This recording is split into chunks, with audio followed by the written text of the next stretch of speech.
Grace. Let's do Amazing Grace.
May I have your attention, please?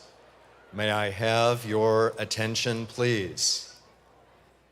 May I have your attention, please? Welcome to the 74th Annual Commencement Exercises for Claremont McKenna College. Yay!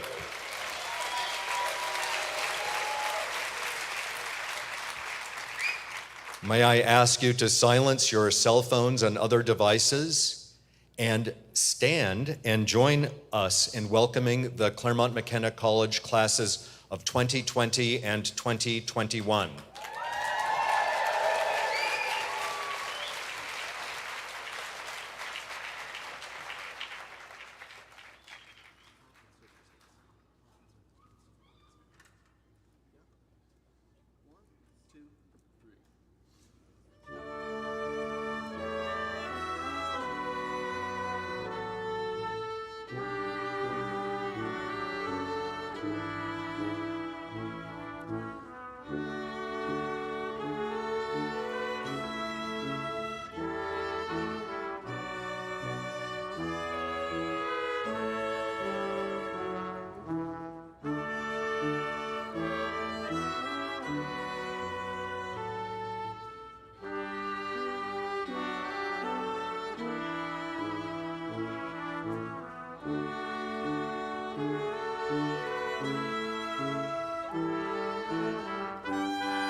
Please be seated.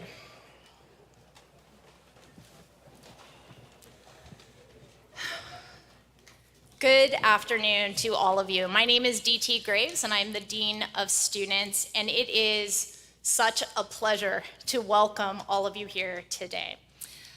I'd like to say hello to our trustees, our honored guests, members of the faculty, my staff colleagues, family, friends, and especially our brilliant and distinguished graduates of the classes of 2020 and 2021.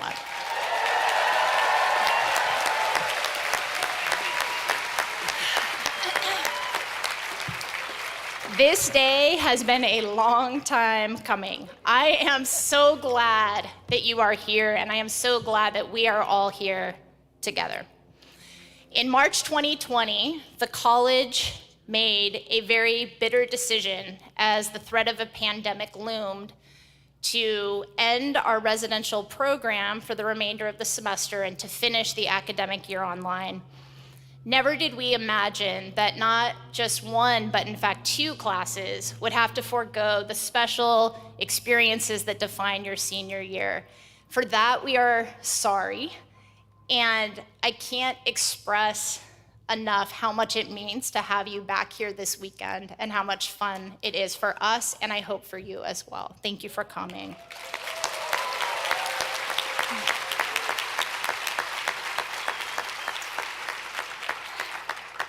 This year, CMC celebrated its 75th anniversary. Our college was founded by veterans who survived the Great Depression and World War II. 86 students enrolled in 1946, young men who had experienced hardship, global upheaval, instability. They emerged armed with skills and a perspective that they could not otherwise have obtained. They set the pace for CMC, and there is no college in the world that can boast the trajectory of this school. You are a piece of that proud story. The COVID-19 pandemic is a new kind of trial. Time will tell what special skills and capacities this generation will carry forward from this epic event. I hope, as was true for the CMC pace setters, that it includes a deep fervor for life, a commitment to this college, and a fierce, overriding resolve to make a positive mark on the world. We have quite a program for you today. In the invocation, we will be called to forgive and hope. Our alumni speakers will share reflections about the past 3 tumultuous years. They will urge us to find meaning in chaos, to choose happiness, and to seek joy in our lives. They will reflect on the power of friendship and community. They will speak of character, the compassion needed to help others, the strength to lean into the unknown, and the courage to carry on despite that uncertainty. We will be called upon for our optimism, and more importantly, for our action to lift our communities and to lead with purpose. Our graduates will then cross this stage to receive the applause and the celebratory moment that they so richly deserve and for which they have so patiently waited. We will close our ceremony with an inspired charge from President Chodosh. It is now my honor to welcome Elizabeth Morgan, Assistant Vice President, Registrar, and famed alma mater vocalist, to the podium.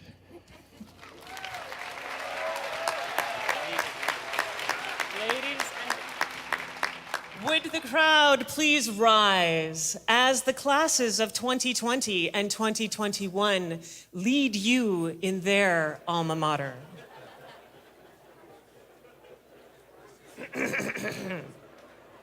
This is you.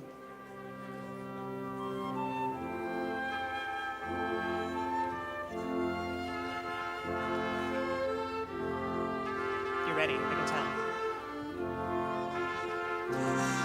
We're the sons and the daughters of Claremont, McKenna, and proud of our famed alma mater,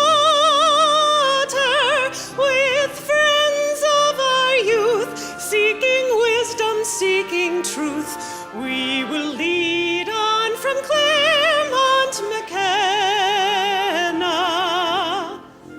Okay, you ready for have crescit cum comercio civitas as our motto at Claremont, McKenna. We always will be part of dear old CMC, ever loyal to Claremont, McKenna.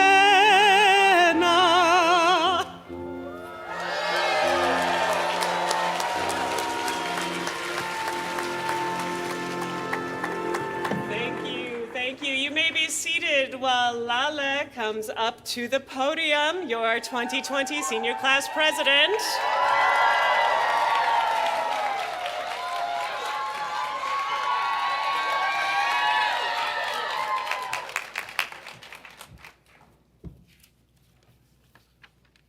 I want to start by thanking everyone who made this weekend so special for the class of 2020. I am so sorry. Okay. I want to start by thanking everyone who made this weekend so special for the class of 2020. And I'd like to thank my family who cannot be here but is watching the live stream. In my 4 years at CMC, I met people who are truly brilliant. From ASCMC to affinity groups, and sports to academics, our grade left a mark on CMC. We were, for better or for worse, the reason CMC improved its drinking policy. We left behind some real institutional and cultural changes, and we all had personal and academic legacies here. I know that, without a doubt, members of my class tried to change CMC for the better. In a lot of cases, we didn't get to enjoy the changes that we left behind, but I know that it was worth it regardless. I know that none of you could have predicted how your CMC journey would go. Things were difficult and confusing and messy, and in a lot of cases, we were better for it. And that's why I can proudly say that members of my class can go on to do whatever they want to. If I were giving this speech 2 years ago, I'd say that I was excited to see how everyone's journey was going at the next reunion. But here we are at our first reunion and our first graduation, and everyone has already been out in the wild, experiencing adulthood for all of its joy and weirdness. CMC taught me a lot of things. A million new ways to pronounce my name, how to appreciate fine art, but most importantly, how to think and how to find the meaning in my thoughts and my actions. And life after college has taught me that that's what adulthood is all about. It's about charting your own course and choosing what you're going to find meaning in and what your happiness will look like. And I hope that all of you have found all the big and little joys that make your life meaningful. Today, I have the honor of introducing Phan, a woman who knows about charting your course a little more than most. Phan is a mother, activist, and survivor of a napalm bomb during the Vietnam War. She grew up in a small village in South Vietnam before planes dropped a napalm bomb on her village. For context, napalm burns at around 2,000 degrees and is built to stick to skin and foliage. Here's the part of the story that many people do know. Kim began to run and tore her clothes off. Nick Ut, a photographer, saw her and took what later became a Pulitzer Prize-winning photograph before driving her and other children to the hospital. To many, this picture became iconic of the horrors of the Vietnam War. It created strong anti-war sentiment that ultimately contributed to the US withdrawing from Vietnam. But while many know about this photo, they do not know Kim's story. Kim's story is one of defiance, love, and forgiveness. She was expected to die of her injuries, but she did not. She was then pushed into becoming a war symbol, but she fought for the right to choose her own path and was eventually granted political asylum in Canada and found the freedom that she was looking for. Now, Kim is the founder of her own organization that helps heal children of war, and she is a UNESCO Goodwill ambassador. Today, we will hear from a truly remarkable woman and her journey to finding peace and forgiveness after unspeakable violence and trauma. So please join me in welcoming Kim Phan Thi.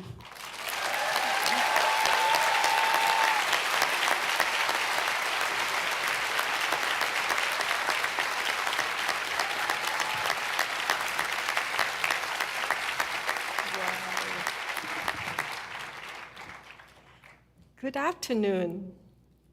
Thank you so much.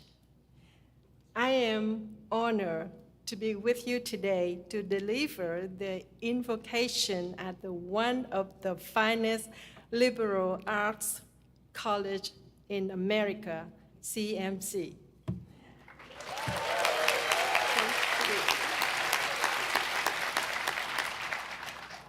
I am Kim Phúc, and I am a napalm girl. The world knows me as the 9-year-old girl running naked in what became the most famous photo of the 20th century. I grew up in the small village of Trang Bang in South Vietnam. My mother said I laughed a lot as a young girl. I remember loving school and playing with my cousin and the other children in our village, jumping rope, running and chasing each other joyfully. But all of that changed on June 8, 1972, leaving me permanently scarred, both physically and emotionally. I only have flashes of memories of that horrific day. One moment, I am playing inside the temple courtyard with my cousin. The next, 4 napalm bombs dropped on us. There were explosions and smoke and horrible pain. Napalm sticks to you no matter how fast you run, causing horrific burns on 65% of my body and pain that lasts a lifetime. I am still dealing with it. Emotional and physical scars that have left me permanently disfigured. Nick Ud, who is with me today, can you stand up, Uncle Ud? Thank you.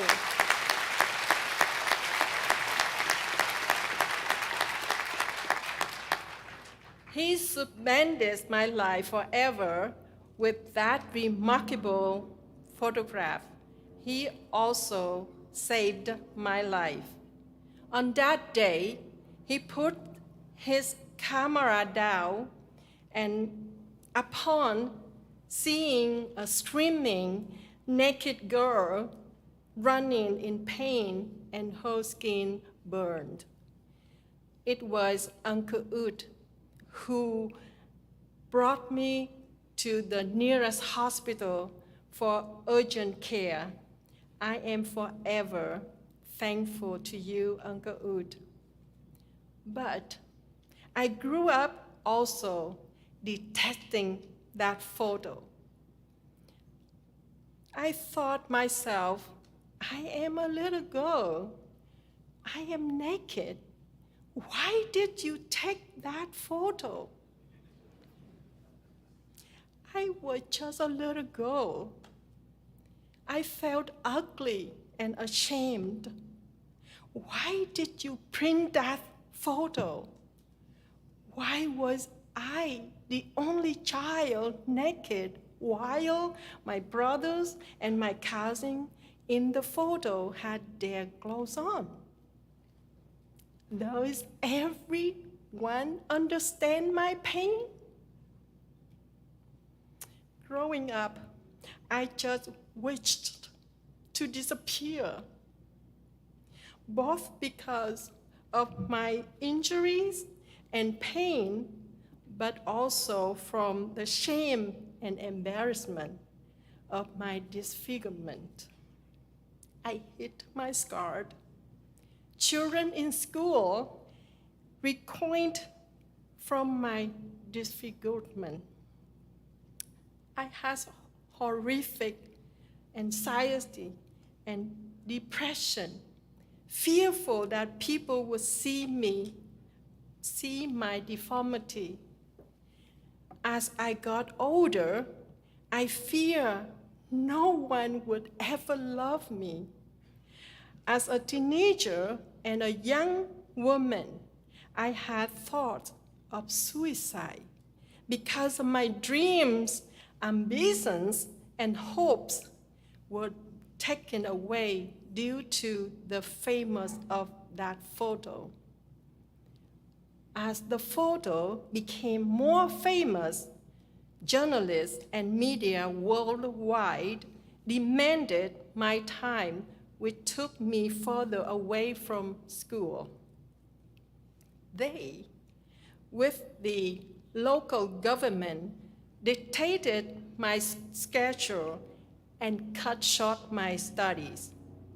All my dreams were taken away, and I became a voice for propaganda. It was only in adulthood, after defecting to Canada, and with the blessing of God in His grace, and from the support of my husband and friends, that I began to find peace, forgiveness, and realize my mission in life. Dear friend, but forgiveness didn't happen overnight. In fact, it took years.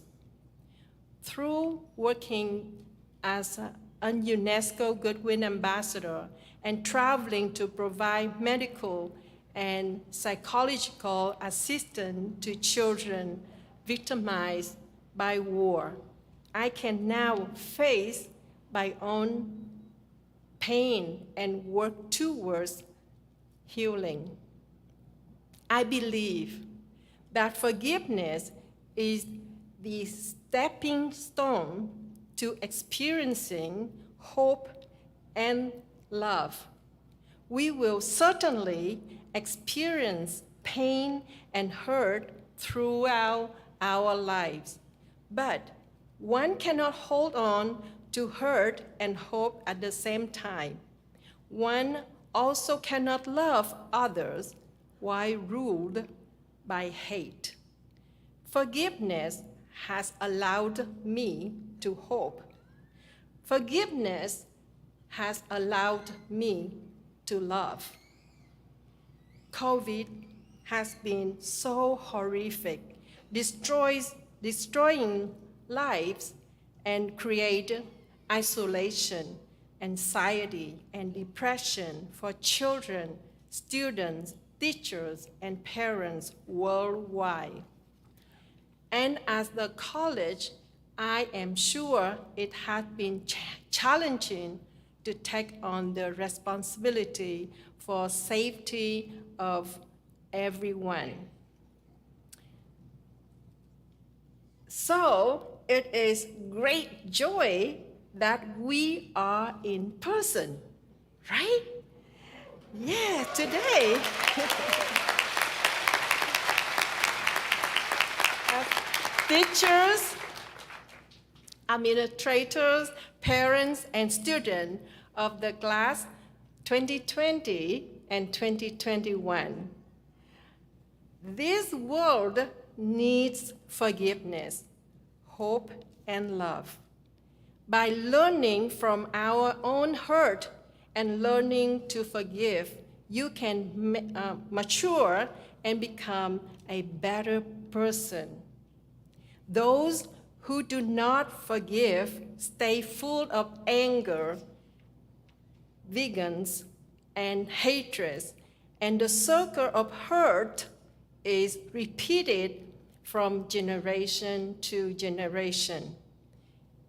Each of you have the amazing potential to go forward and accomplish many great things with your lives. But remember, there is a special peace, a rest for one's soul that can only be present when hate and bitterness can be replaced by forgiveness. Let us learn to forgive both within ourselves and towards others. As terrible as the past may be, you cannot change it, but you can shape your future. Sending each of you my love and blessing as you graduate and move towards a life of meaning, purpose, and fulfillment. And thank you so much. May God bless you all.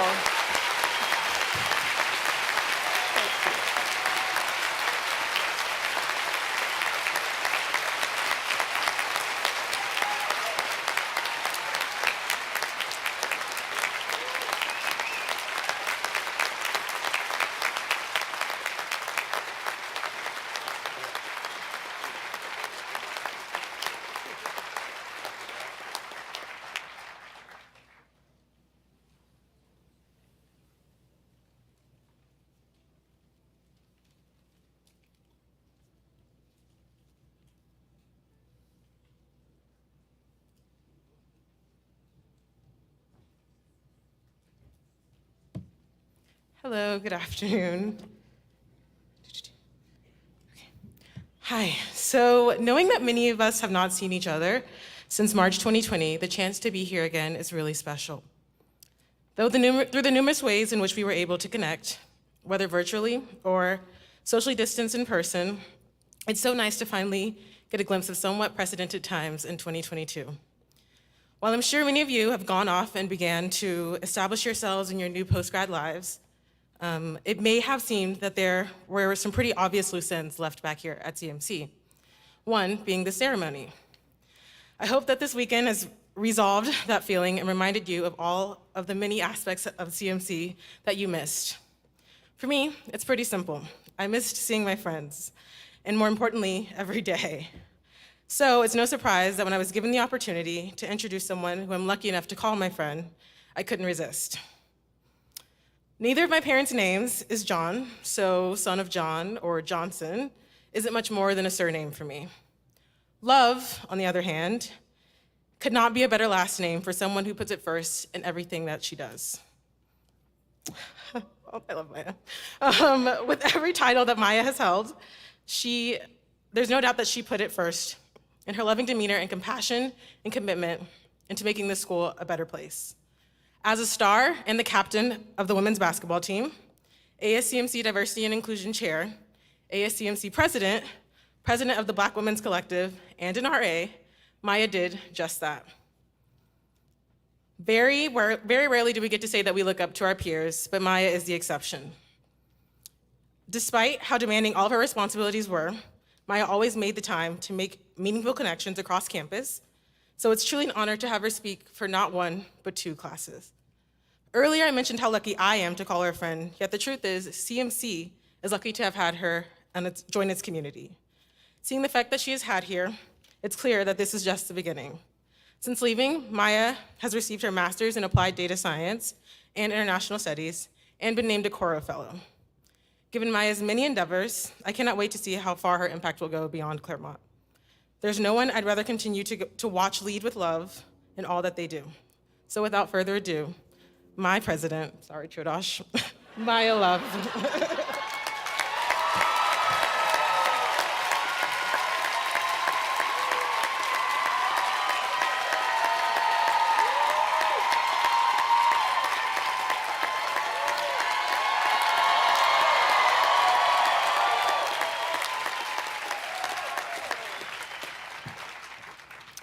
Thank you, JaDa, for such a kind introduction.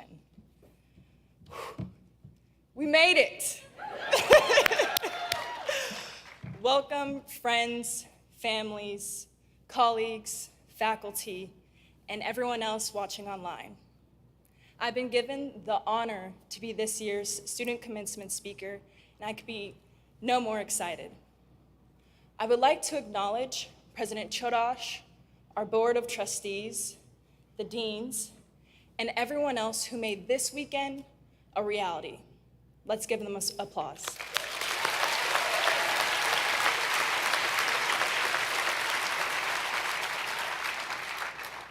In our world today, there continues to be several challenges. In my attempt to figure out what do I say to my colleagues who were thrown into a pandemic like never before, I decided to reflect on the lessons that I've taken away from these incredible people these past few years. So, with my limited time, I will share 3 lessons of character that can spark collaboration, discourse, and innovation. First, compassion. From the people and moments lost, I pause to honor and respect what is gone. We've learned that life has offered us wanted and unwanted memories that have rendered us more compassionate and a better understanding of how vulnerable and valuable life can be. When we first heard about our early departure 2 years ago, I saw my colleagues turn into compassionate adults. Clubmates, RAs, athletes turned into some of the best movers in SoCal with just a skateboard, duct tape, and a prayer. We did that.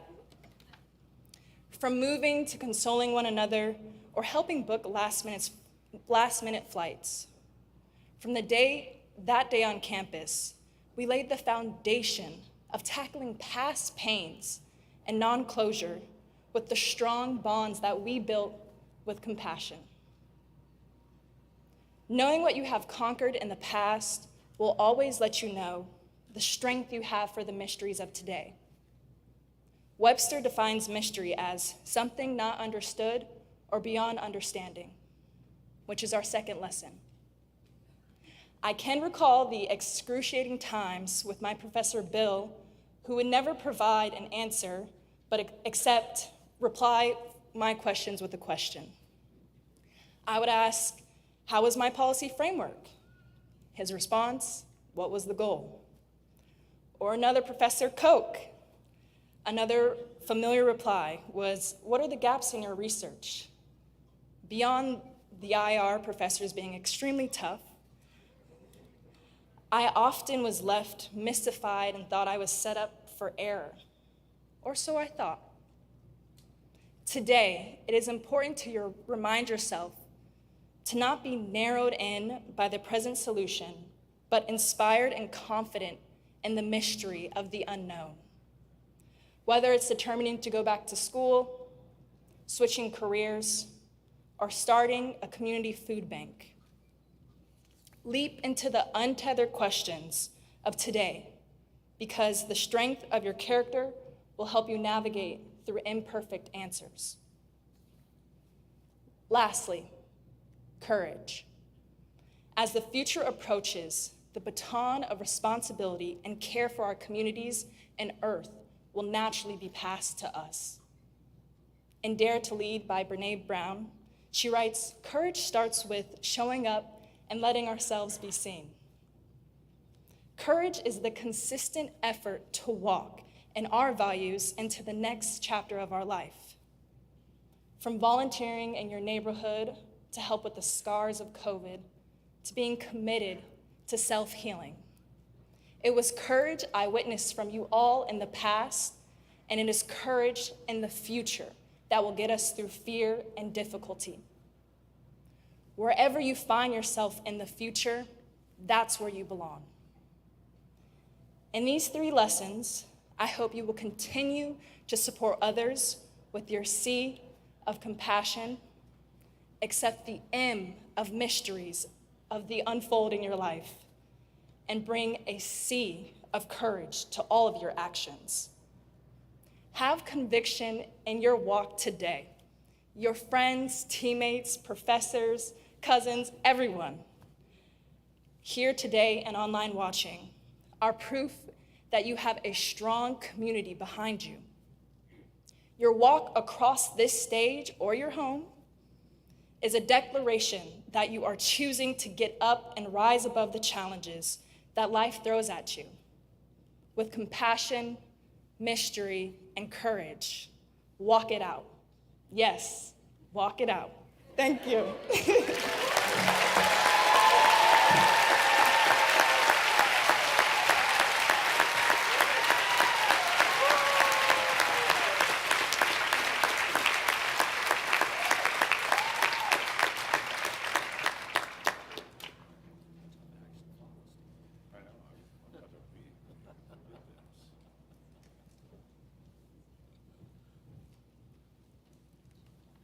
Good afternoon, everyone. My name is Grace, and I am the president of the class of 2021. It is so incredible to be here with you all today. Words cannot express how happy I am that after all this time, we are finally getting the opportunity to be together and celebrate the accumulation of our accomplishments with friends and family. During our time away from CMC, so much has happened. COVID changed the world, to start with the obvious, but we have also matured into the adults we are today. But still, some things will always stay the same. The excitement of connecting and catching up with your classmates, the sense of belonging, being back on this campus again, the procrastination that still persists, which includes the writing of the speech, which was finished 20 minutes ago. But most importantly, the spirit of leadership that CMC instilled in us. We bring to our work and studies and everyday life. I am so proud of every single one of you and all that you have accomplished, and most importantly, to continue making an impact in every community that we are in. CMC has taught us well in how to shape a better world for the future, and I cannot wait to see the impacts we will make, because we know the kinds of hard work that is required to make these changes, and we are more than willing to do it. I am so excited to introduce an exceptional alum who has dedicated their career into making change. Steve was just a typical CMCer like you and I. In fact, so similar that, of course, he was a PPE major. After graduating from CMC, he obtained a law degree from Columbia Law School and began his career in public service. A Montana native, Steve became the legal counsel to the Secretary of State of Montana. He then went on to become the Attorney General of Montana and eventually the Governor of Montana. During his tenure as governor, he worked to increase wages and bring better jobs to Montana, strengthened the education system, and made state government more effective and transparent. Steve is the perfect embodiment of responsible leadership by reaching beyond a party platform to build solutions that address the unique needs of his constituents. I'm beyond excited that he is with us here today. So without further ado, please join me in welcoming CMC alum, Governor Steve Bullock.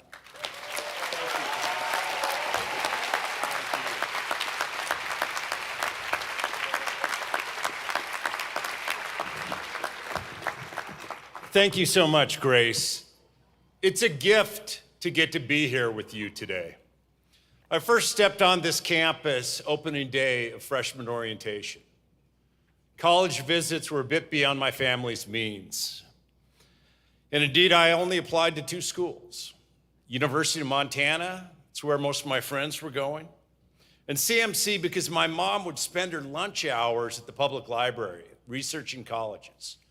And for some reason, she decided this might be the right place for me. Fortunately, I got into both.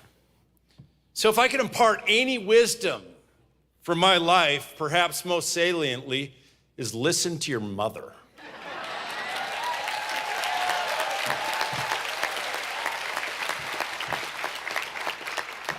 I had no idea stepping onto this campus for freshman orientation what a privilege I was being granted. And properly understood what an obligation that privilege might actually require of me in the future. We are living through the most turbulent and broken period I've experienced in my lifetime. A public health crisis, an economic crisis 4 decades in the making, a crisis or subversion of the pillars of our democracy, and a crisis in what it actually means to share values in a community and a country. So if I could impart a second word of encouragement, it's because of that privilege that you were granted by attending Claremont, that you actually have an obligation to confront the brokenness head on, to do all in your power to reject the premise that we can't be better as individuals and as a society, and to then incorporate into your plans not just individual success, but societal improvement. It's no exaggeration that over the course of my career that I've given thousands of speeches. When President Chodosh invited me in mid-2019 to speak to the class of 2020, I said yes without hesitation. His request was now 3 long years ago. And to be honest, few speeches have haunted me quite like this one. And it haunts me for 2 reasons. First, where you are. And second, where we are, the collective we, if there remains such a thing. First, you. I'm not speaking to an assembly that recently turned in your thesis and are getting your diploma because you finally paid off your dorm damage tab last week. For the class of 2020, your last memories as a college student were drawn to an abrupt and unexpected close. For the class of 2021, even worse, you lost over a full year of your college experience. And for both classes, after leaving this campus, everything that was supposed to be offered to you in closing one chapter and starting the next was upended. Your professional life began by getting to know your coworkers over a computer screen, not around the water cooler or a bar after work. You've had to grow up faster and be more resilient than any generation in my lifetime. The story of this pandemic and all its impacts will doubtless be something that medical professionals, political scientists, and ultimately historians will study and write about throughout your lifetime. I hope that includes an acknowledgement and recognition of everything that you sacrificed. Your college recognizes it, your parents recognize it, as do I. Your experience leaving CMC, it was different than mine, and the condition of our nation and world is also different. So most life lessons from my early years of college or out of college certainly would not apply. One that might, though, happen about 2 years after graduation, after my graduation, at the same point that the class of 2020 are right now. My first job after leaving CMC was working in Philadelphia. I was in the executive office of a financial services company. Within about a little over a year, I had received a couple promotions. I was the youngest manager in this national company. I knew the CEO on a first-name basis. I was intellectually challenged. I enjoyed my coworkers. I was making a pretty impressive salary. By all objective standards, for that point in my career, I was a success, and the sky was the limit. But something was missing. I had this nagging feeling that there must be something more, that while I was on a path to success, it wasn't my path.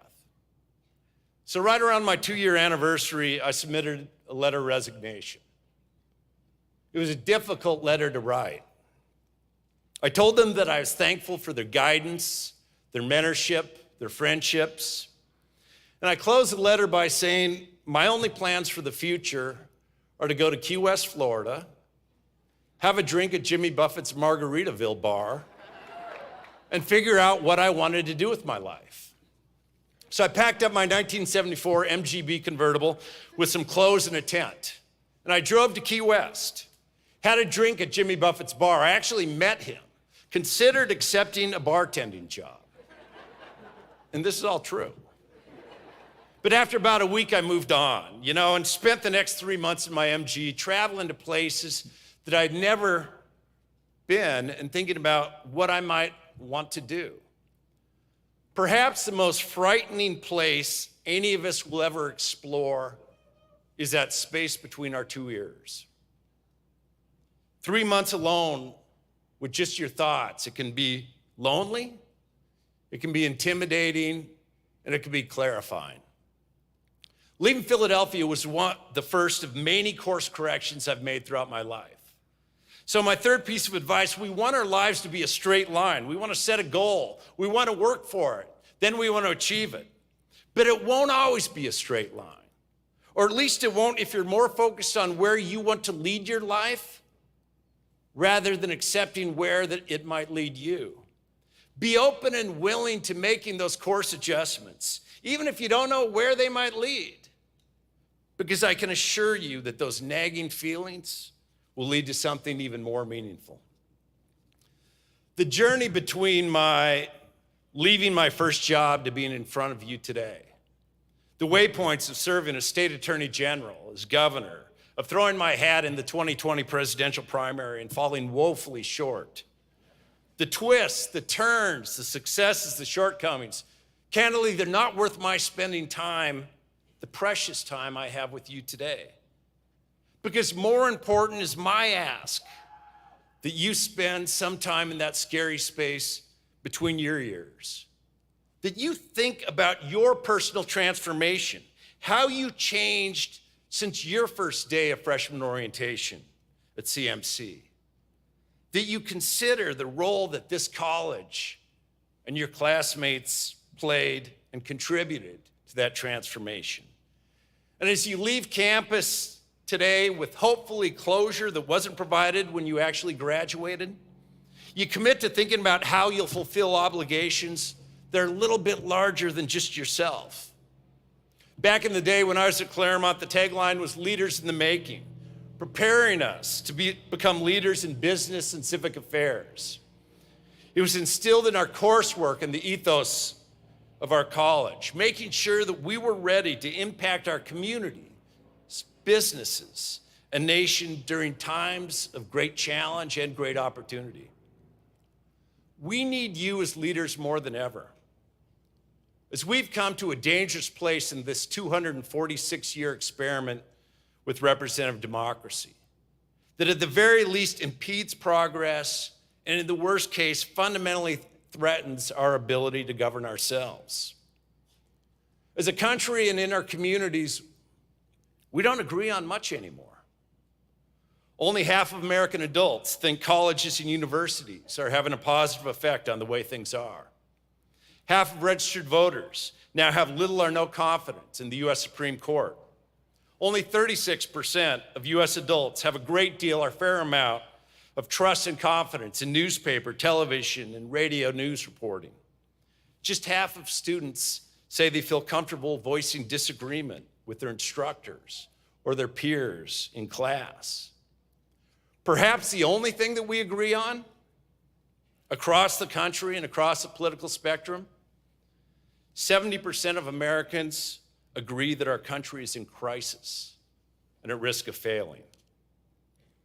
There are pillars that make this country unique: economic opportunity, participation in our institutions of government, the rule of law, free and fair elections, an uncensored and trusted media, access to quality education, a sense of community.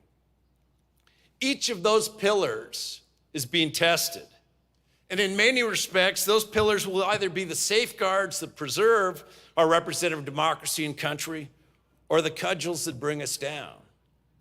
Because those institutions, far from saving us, are also capable of being subverted. Be it discussion of past injustices in our high school classrooms, the books on our library shelves, or suppressing unpopular positions on campuses. In the town square, education is brandished right now more than it's supported or improved. Political gain, yet communal loss, occurs when a free and fair media is undermined by disinformation and labeling objective reporting as fake news. Lack of economic opportunity is wielded as an instrument to further divide, not a challenge to address. Progress in our country, it's not automatic. In the throes of the Great Depression, historian and author James Truslow Adams popularized that phrase, the American dream. Counseling, it isn't just an individual aspiration, it's a collective one. The American dream, he wrote, is that dream of a land in which life should be better and richer and fuller for everyone, with opportunity for each according to ability or achievement. It's not a dream of motor cars and high wages merely, but a dream of social order in which each man and each woman shall be able to attain to the fullest stature of which they are innately capable and be recognized by others for what they are, regardless of the fortuitous circumstances of birth or position. When you don't know how to make it financially to the end of the month, you don't care about climate change in the end of the world. When you, or even the folks that'll clean up after this commencement when we leave, look at a pay stub and what the government has withheld, while knowing the largest companies in the country pay zero in taxes, you become more focused on what the government takes than what it provides. If you're in one of the 80% of households in this country that saw their incomes drop or stay flat from 2006 to 2016, you roll your eyes at the notion that you're somehow privileged. When it sounds like our representatives are more concerned with forgiving college debt than helping you figure out how to take care of your sick kid or your broken down car, you can get angry. In short, when you don't believe that the American dream is within your reach, it's easier to look for who to blame than ask how to solve. Now, on my side of the political aisle, many Democrats point the finger at Donald Trump as the root of our country's problems. I disagree. President Trump was the result, not the cause, of people feeling like their economy and their government no longer works for them. And though Trump wasn't at the root of the problem, what he's cultivated from those roots cannot be minimized. In my career, I've worked with and against people with whom I fervently disagree. I've been disappointed in election outcomes and held little respect for the winner. But when you deny the results of the election, when you stand back and stand by as our nation's capital is overrun, when states are making it harder to vote and introducing measures allowing future elections to be overturned based on outcome, when 50 candidates in 24 states running for governor this year deny the results of our last election, those actions go beyond disagreement and disappointment. They're an assault on the pillars of our democracy. And regardless of our political party or an ideology, each of us has an obligation to not just respect the truth, but to defend it. Because democracy, it's not an outcome, it's a process. And that process is being tested. We are divided in our nations, in our communities, often even in our families. Somewhere along the line, we're losing sight of the fact that despite our many differences, we share more in common than what divides us. Most folks actually want and value the same things. You want a roof over their head, a decent job that covers the bills, leaves a little left at the end of the month, a safe community, good schools, clean water, clean air, that bedrock belief that our kids and grandkids will have it even better than we had. The challenge that I pose to you, two classes that left already here and are out in the world, if the only thing we seem to agree on is that our country is at risk of failing and our country is in crisis, what are you going to do to help lead us back from that brink of failure? And recognize, perhaps uniquely, you were given the tools to ensure that our country does not fail. Because even though a whole lot's changed since I received my degree, what this college confers has not.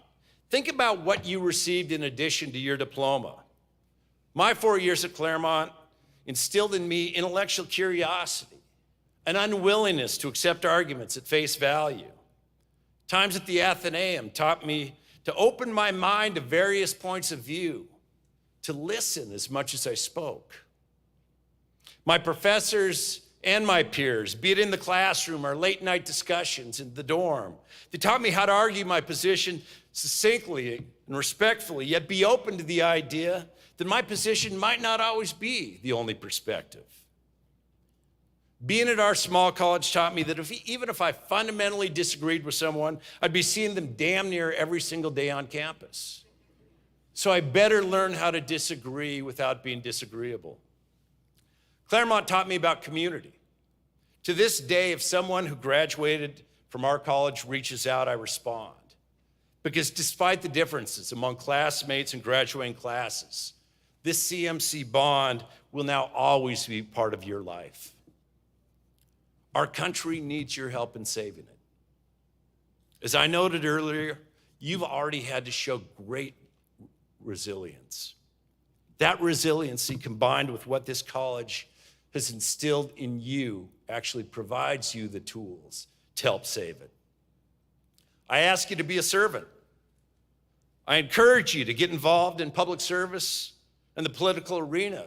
Yet I also acknowledge that the journey that I adventured sure might not be yours. It's not the job that you hold, it's the mindset that you adopt. And I challenge you to adopt and incorporate a mindset of service. This means whatever you do, think about how that single act or summation of those acts might prove beneficial or detrimental to the greater good. From the small daily actions to the larger life decisions that you'll face, look for ways to serve. If you each adopt this mindset, together you will lift the collective tide and leave this country and world a better place than we're leaving it. And incorporate the notion of community into your life. Recognize that we may view things differently, but our base needs, they're really not that different. Question those with whom you agree as well as those with whom you don't. But do so demonstrating respect, not derision. Be patient with others and with yourself. Give measured thought to what might be underlying or motivating the actions of others, more than just judging the actions themselves. And speak up, even when what you're saying is unpopular. In short, whatever you choose to do going forward, lead with the values that you learned right here at CMC. Classes of 20 and 21, I close by offering these wishes for each of you. May you intentionally spend more time in that frightening space between your ears. May you find meaningful purpose to life, and in doing so, make a difference. May you hold a strong belief and faith in a better future for yourselves, our country, and our world, and may you act upon it. And may you internalize the privilege that you received, like I did by attending CMC, and the obligations upon you now to contribute to rectifying the messes we're handing off to you. I join your college, family, friends, and loved ones in congratulating you for your successes. I have such great hopes for your future. Our nation and world need your optimism, your idealism, and your contributions. Good luck, and may God bless.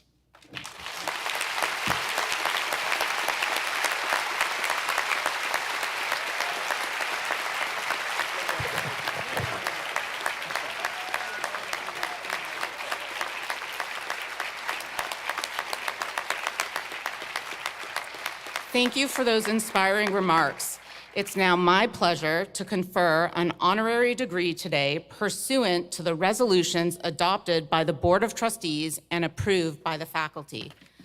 I would like to invite Governor Bullock, Jack Pitney, the Roy P. Crocker Professor of American Politics, and CMC trustee David Dreyer to join me for my presentation.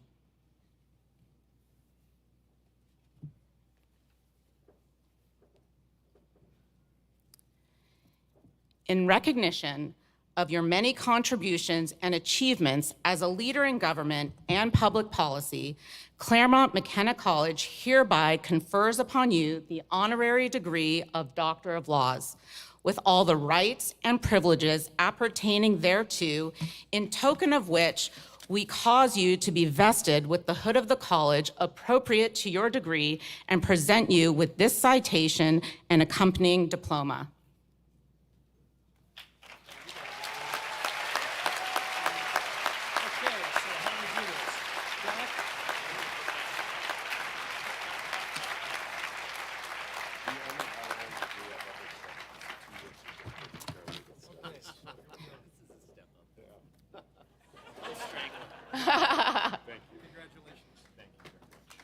Congratulations.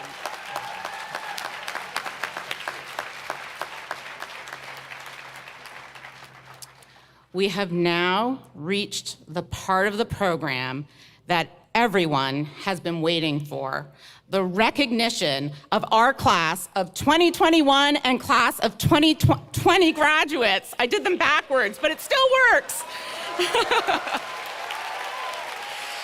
I would like to invite President Chodosh and Trustee David McGrublian to join me for this recognition.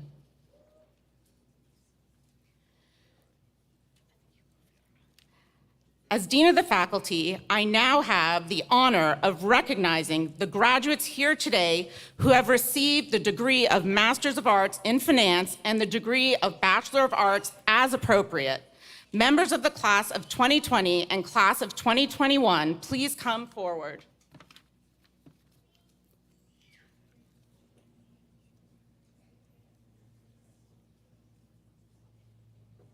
They're slowly coming.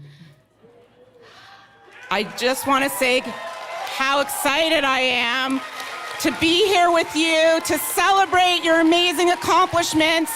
Class of 2020 and 21, you rock! Yeah! Woo!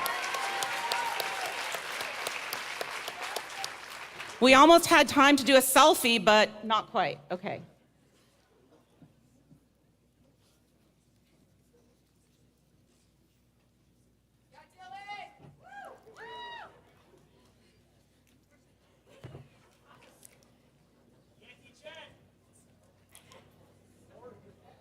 We'll now start calling the names. Thank you. Dylan Bird.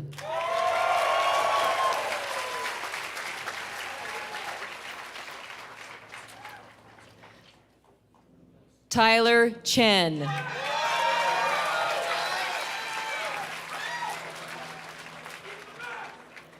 Samuel Garvin.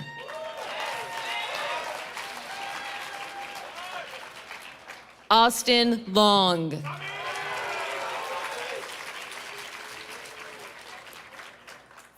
Phoebe Matson.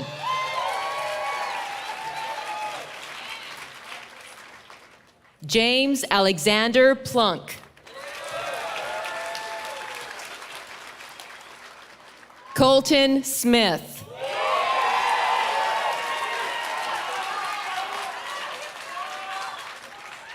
Sean Charles Emery.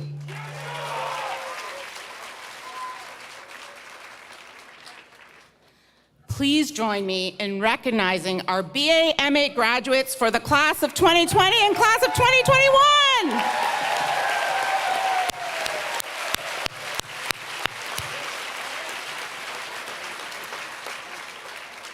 I now have the honor of recognizing the graduates here today who have received the degree of Bachelor of Arts. Members of the class of 2020, please come forward.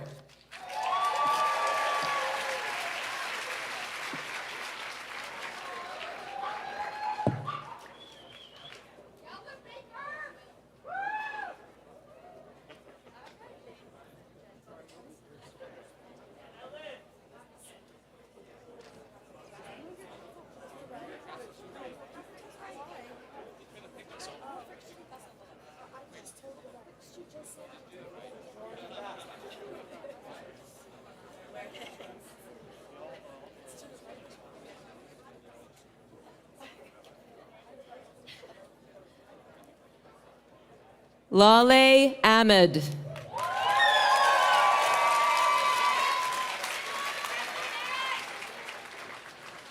Isaiah Alba.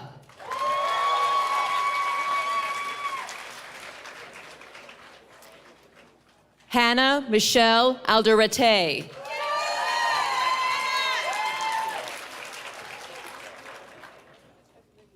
Aracelia Aldretti.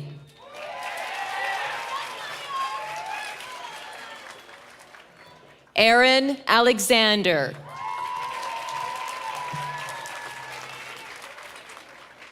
Lena Aluzri.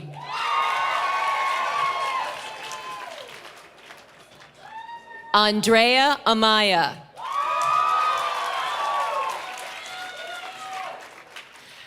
Biniam Mulu Kasa Asnaka.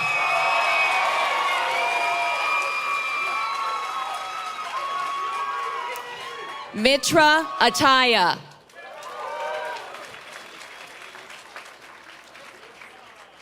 Nazihe Atun.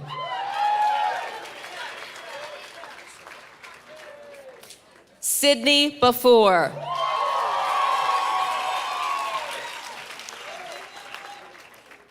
Liv Baker.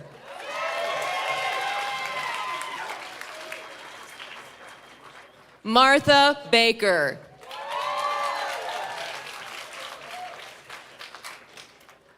Gloria Cynthia May Bates. Ryan Bellissimo.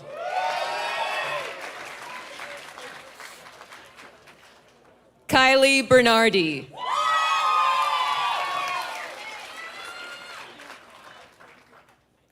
Shreya Bhatnagar.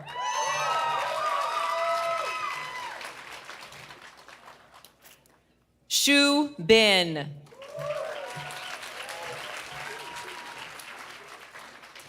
Mitchell Alexander Black.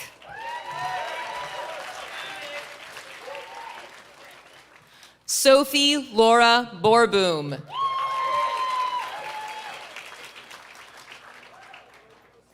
Haley Bouchard.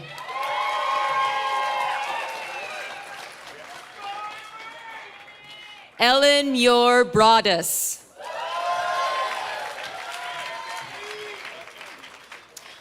William Buckstaff.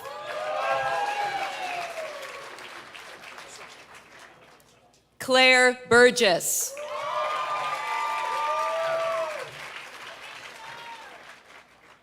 Anna Beth Burniston.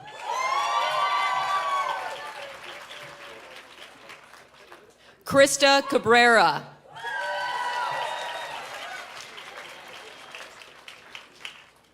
Catherine Calasi.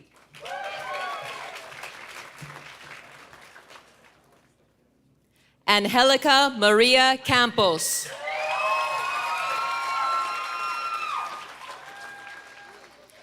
Brian Douglas Carlin.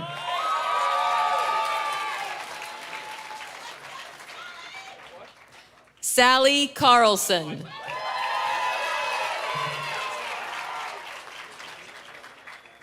Bianca Alina Carizal.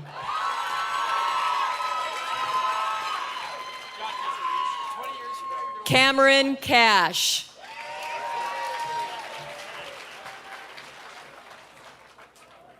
Alex Cha.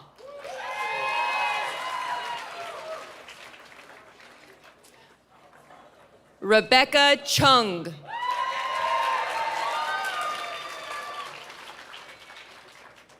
Andrew Richard Chachi.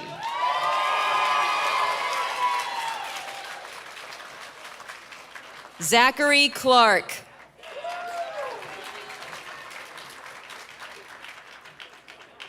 Lindsay Cleary.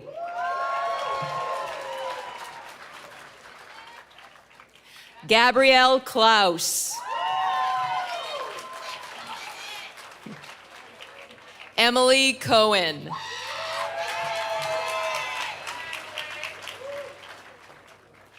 Benjamin Culberson. Christian Curcio. Thomas Denary. James Dale.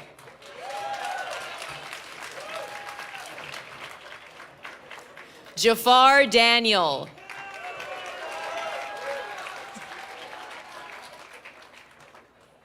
Santiago David.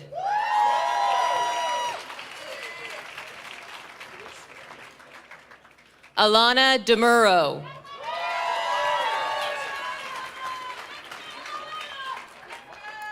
Benjamin Dibble.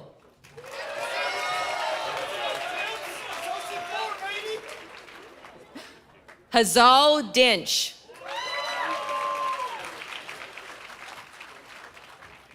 Madeline Ding.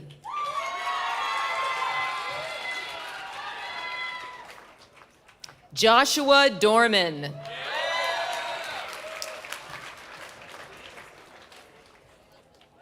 Kelsey Driscoll.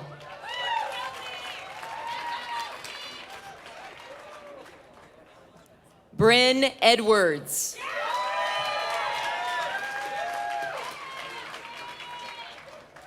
Justin Estrada.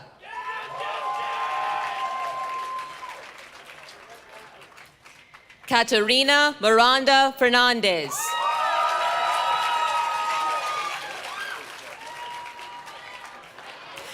Cameron Finley. Lindsay Flanagan.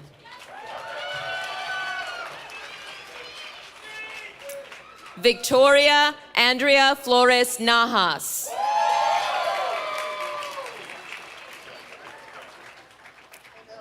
Amelia Galioso.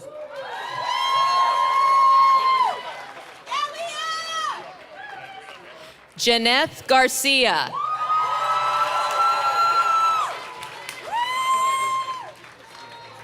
Connor Gaskin.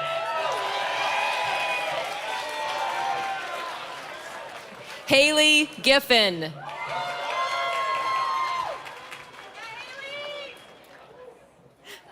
Gabriel Gluskin Braun. Saloni Goel.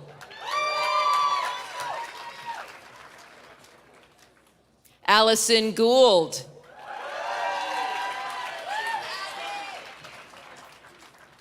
Anna Graves.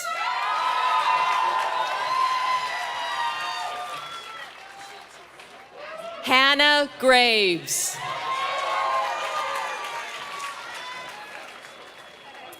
Joshua Graves.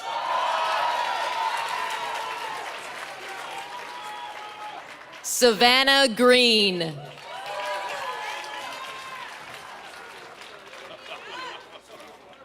Jennifer Gurev.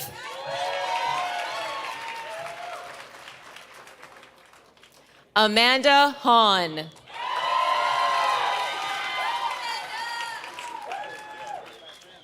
Jennifer Sayuri Hankey.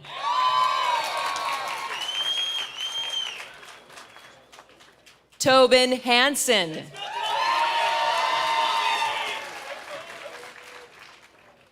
Lisa Howe.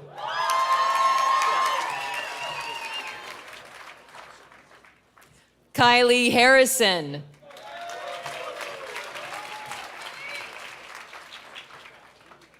Sophia Helland.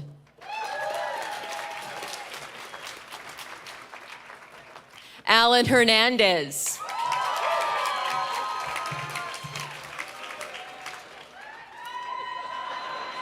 Giselle Teresa Herrera.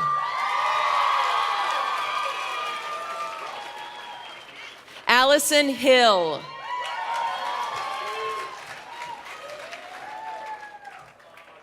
Rianne Holman.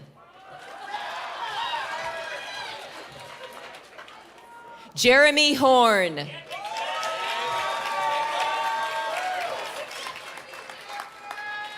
Zenaida Maria Huerta.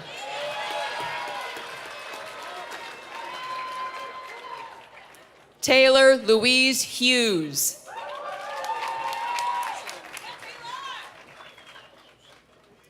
Justin Hull.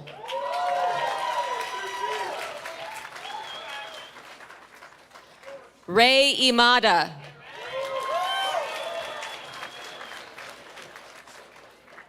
William Jacob IV.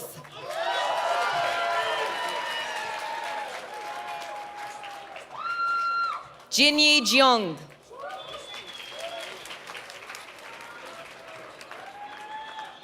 Tin Chung Tony Jeong.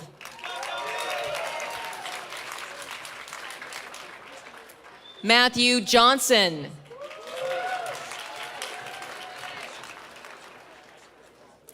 Narelle Marlene Jones-Mitchell.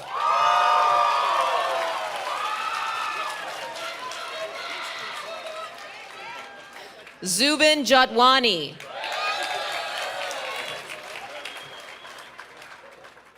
Ethan Cable.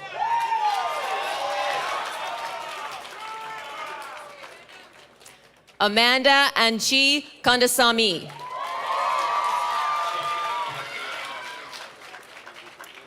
Emma Kang.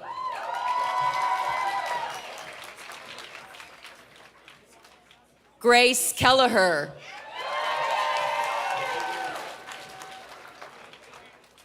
Ariana Kemp.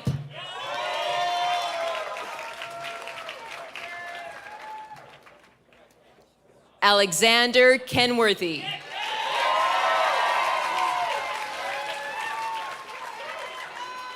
Autumn Olivia Nuri Kim.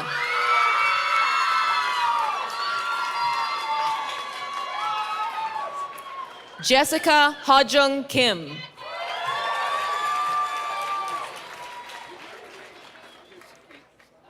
Junggu Kim.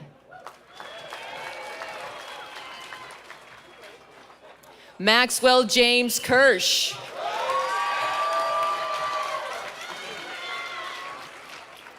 Tanya Kotecha.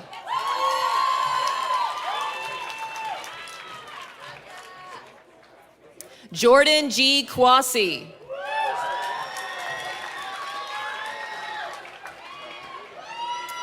Sophia Cravazzi.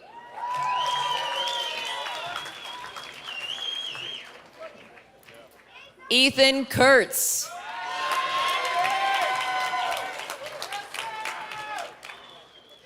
Connor Wegner Kwok.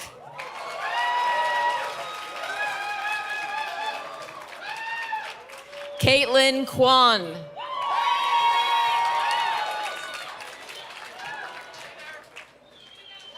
Medina Latich.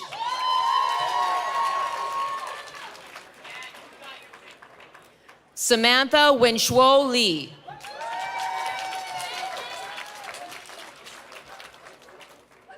Connor Leonard.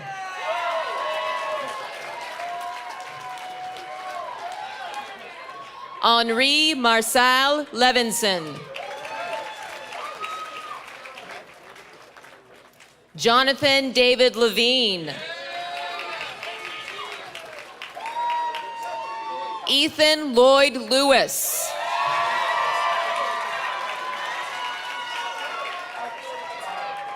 Yao Li.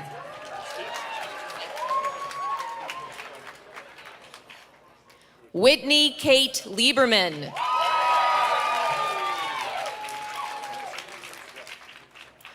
Rachel Ashton Lim.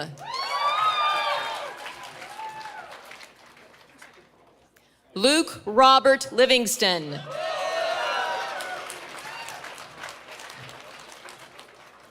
Monica Lopez.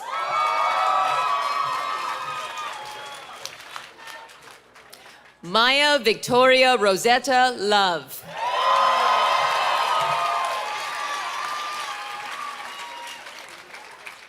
Fernanda Lozano Martinez. Brian Flores Luna.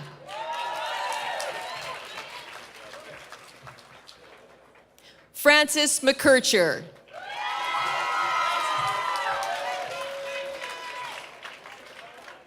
Wiley Makovsky.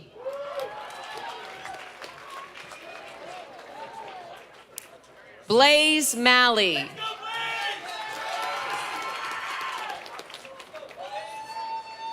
Charles Mangum.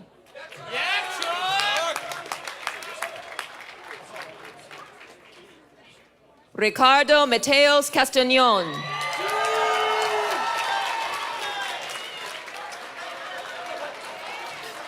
Matthew James May.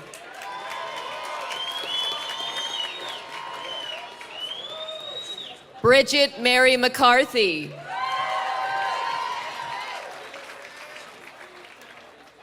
Patrick Whaley McDonough. Joshua Thomas Meadows.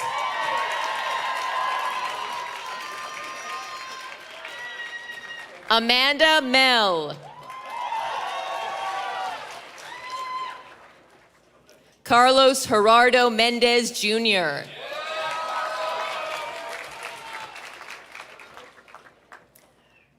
Lena Isabella Mercero.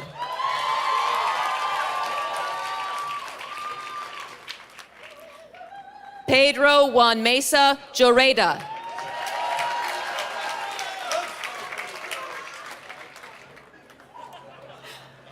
Laura Michelson Echeverria.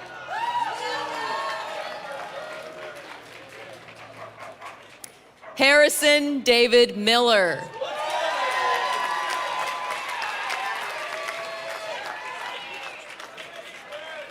Truman Miller.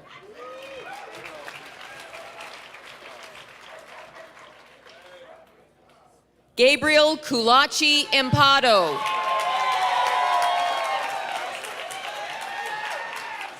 Harrison Reed Morris.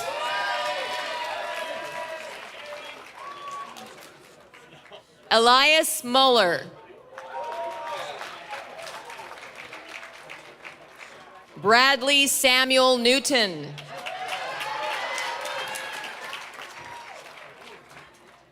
Michelle T. Nguyen.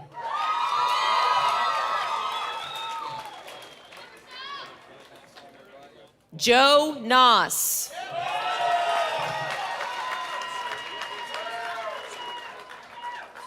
Alexander Novitsky.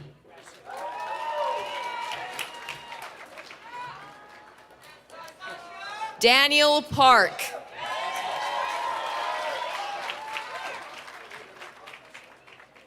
Connor James Pedersen.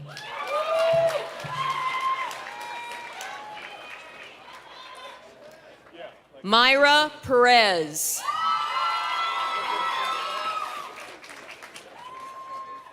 Nicholas Pibble.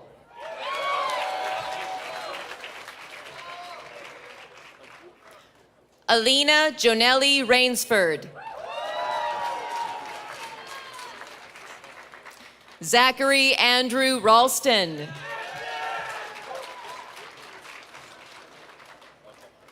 Francis Reyes.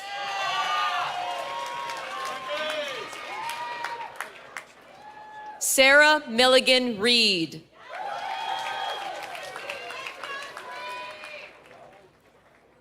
Tara Rendu Chintala.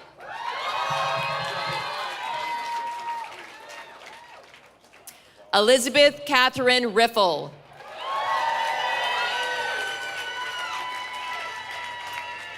Sophia Ariana Robinson.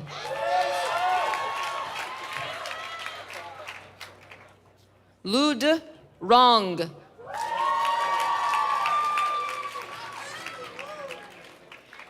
Alex Rose.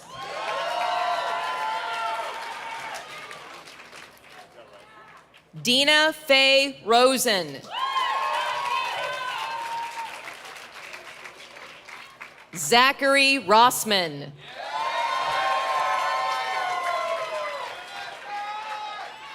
Julian Rothschild. Montana James Reintes.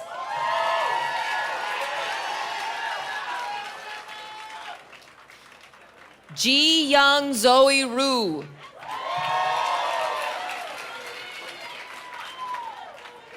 Nicholas Sage.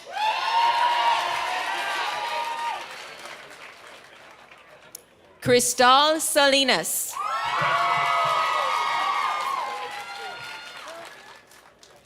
Alejandro Javier Salvador Chavez.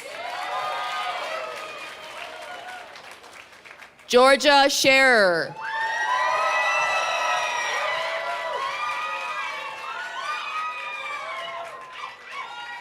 Gonzalo Gregorio Sequeira Gomez.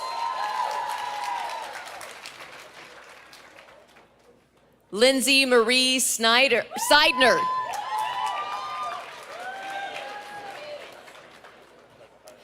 Jessica Catherine Doneth Seelig. Monish Shah.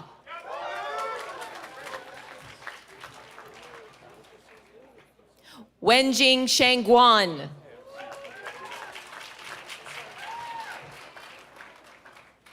Naveen Shastri.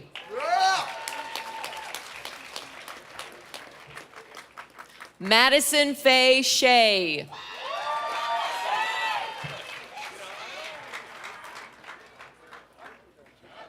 Spencer Sheff.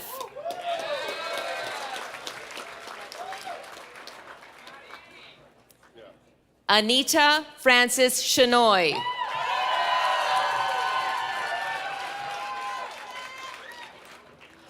Araman Sharan.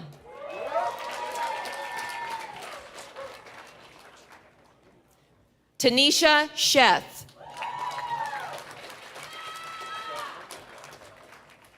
Hannah Schifferah.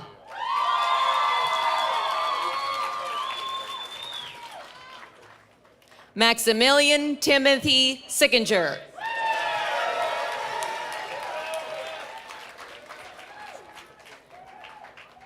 William Cilio.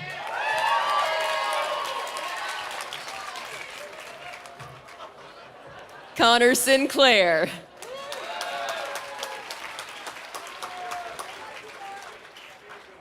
Dara Singh.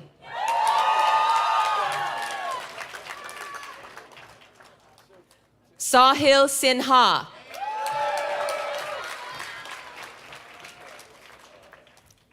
Katie Snell.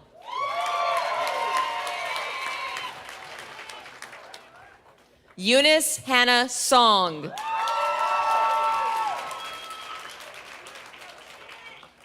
Shannon Austin Steele.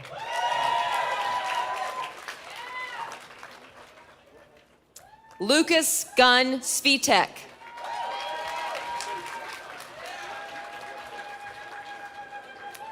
Gemma Christine Sykes.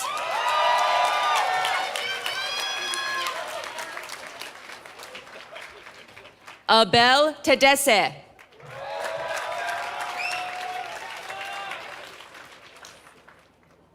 Gori Taneja.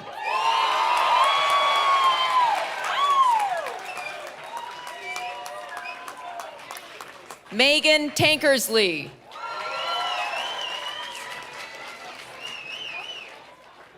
Seth Taylor Brill.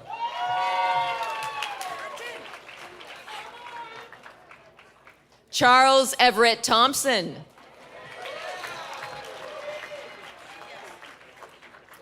Sarah Tosher.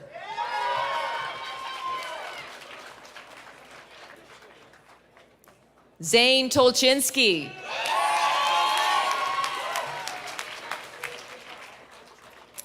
Nathaniel Leroy Menz Tolles.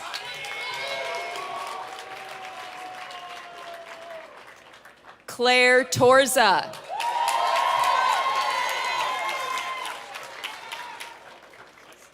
Gino David Townsend.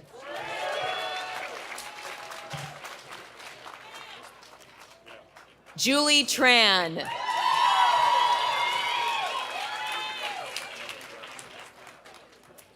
Sophia Trigo.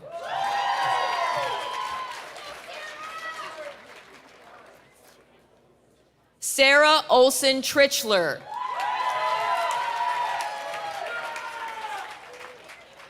Isaiah Tulanda.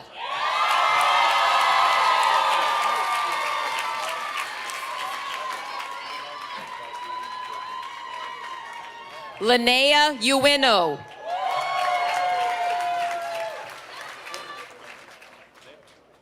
Luisa Valles.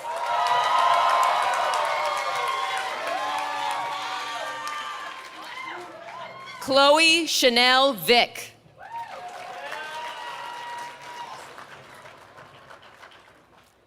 Samuel Jaime Valinsky.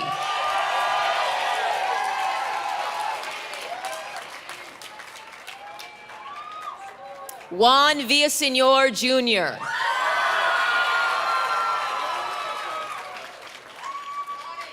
George Henry Walker V.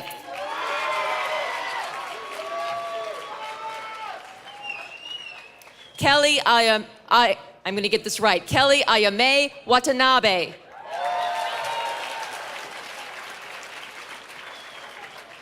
Julia Weinstein.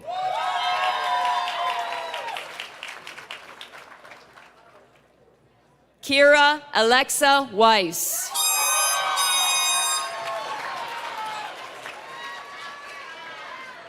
Samuel Masami Whittemore. Samuel Wilson Willett III.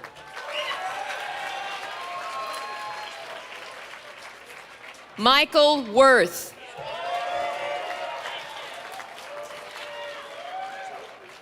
Melanie Laurel Wolf.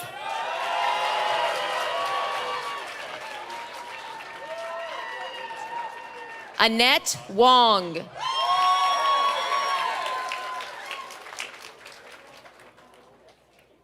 Jason Yee.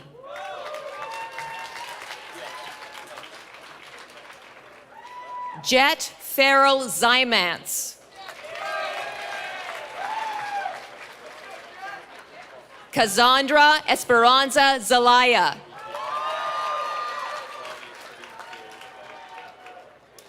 Ming Yu Cheng.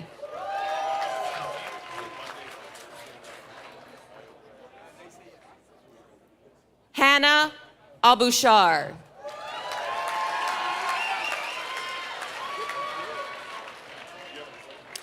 Anisha Advani.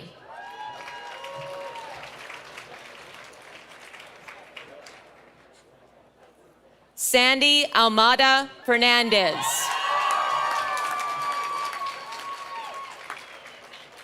Jacqueline Alvarado Perez.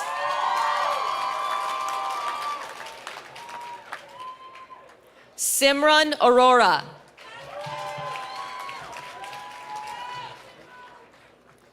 Emily Atia.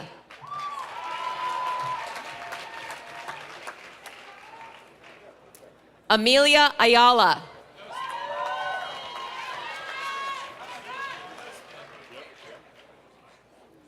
Maxine Maria Baghdadi.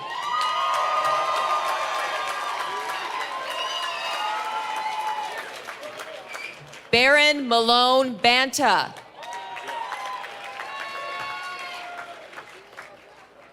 Perla Karina Barajas.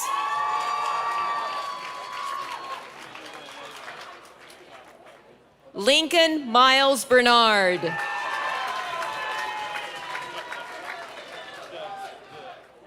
Sahib Basin.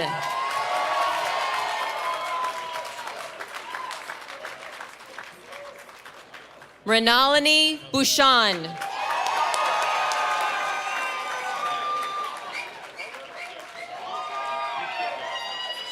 Gabriel Blum.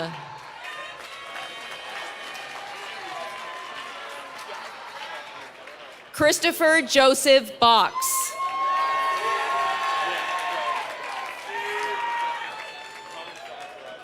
Liam Brennan Burke.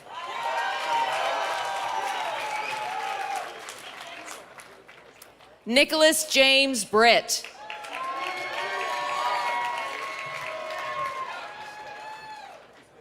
William Carter.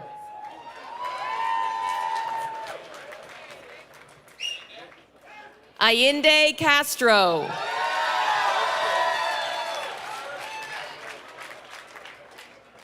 Julia Celine Catolico.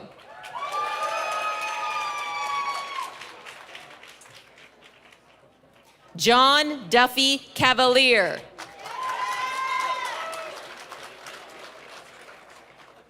Sarah Seha.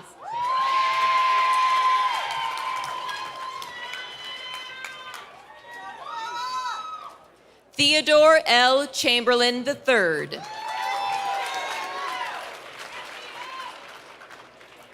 Christine Wing C. Chan.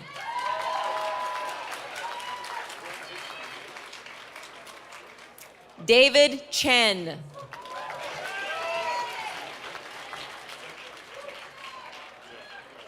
Janet Chen.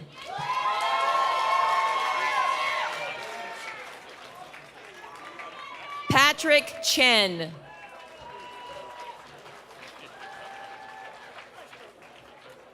Drew Decius Child.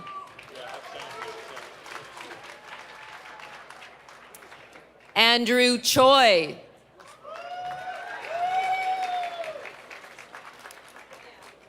John Robert Church.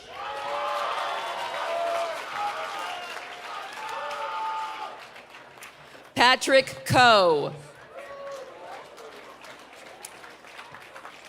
Jacob Cohen.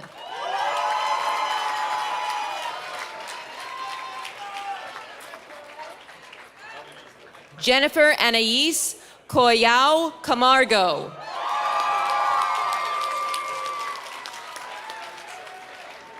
Coleman Cornell. Kathleen Cummings.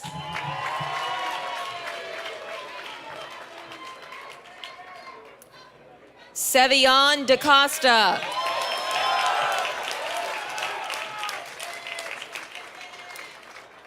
Rishi Raj Deva.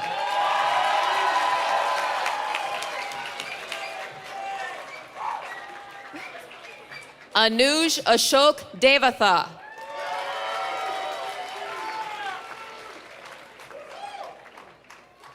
Luke Dillon.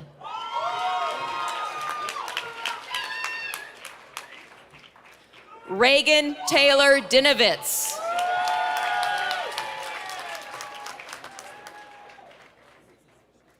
Ibrahim Adam El-Hari.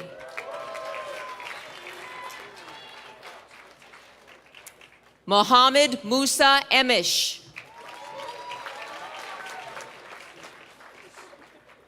Valentin Felix Jr.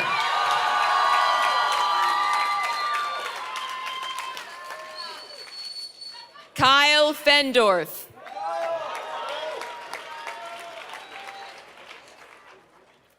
Emma Finn. Jessica Sydney Fox.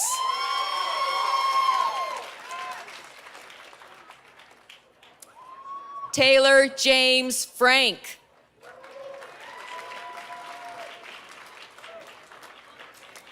Jennifer Rachel Franklin. Placide Mizero Gatabazi.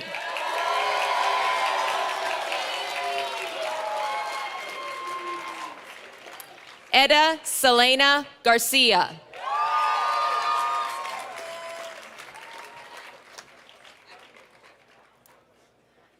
Abigail Gail Gilliland.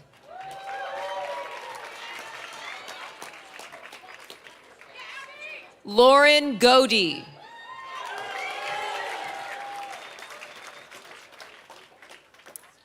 Cameron Gonzalez.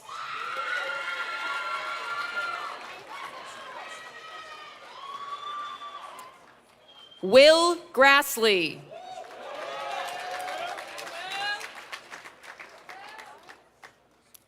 Finnegan Grollo.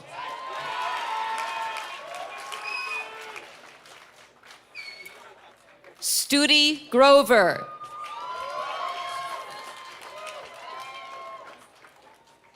Matthew Grunling.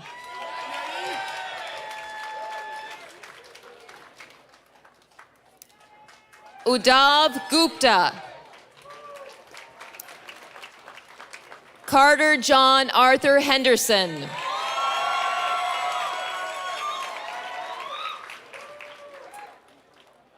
Cameron Bridget Hendrickson.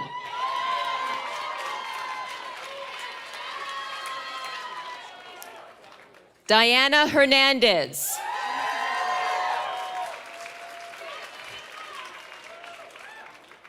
Juan Diego Herrera.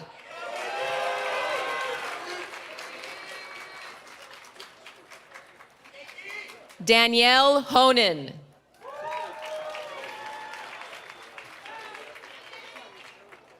Harrison Jeffrey Hosking.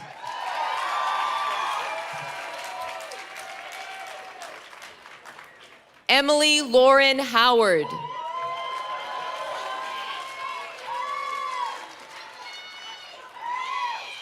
Brielle Ashley Huddy.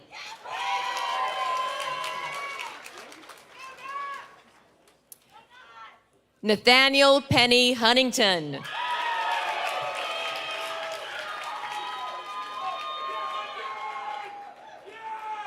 Julia Wang.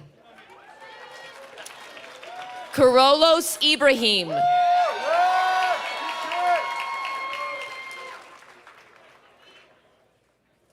Yusuf Ismail.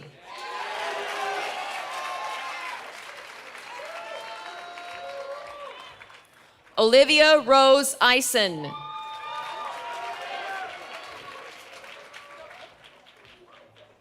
Leanna Jacobs.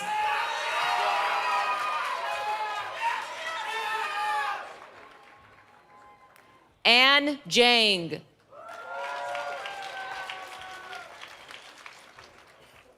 Benjamin Jim.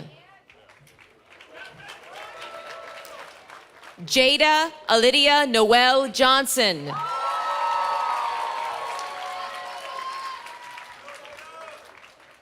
Victoria Lynn Johnson. River Subin Ju.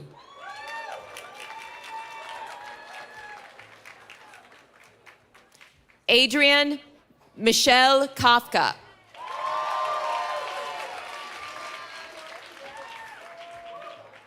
Mitchell William Kirsch.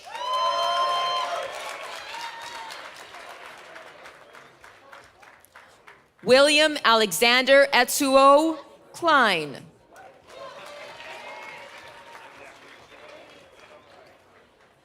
Cuban Coco.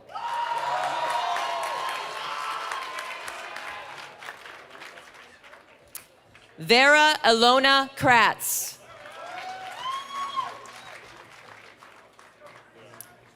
Ethan Krutek.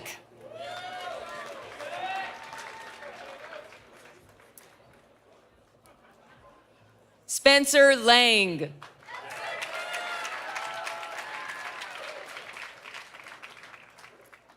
Jessica Lee.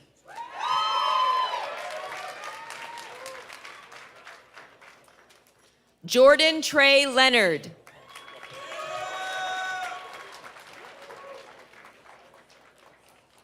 Johnson Lynn.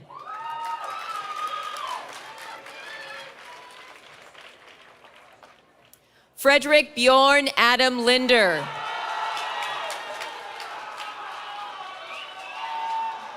Caitlin Isabel Luzado.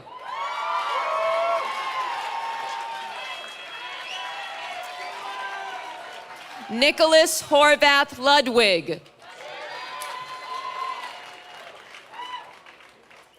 Kelly Elizabeth Lyons. Michael William Matson.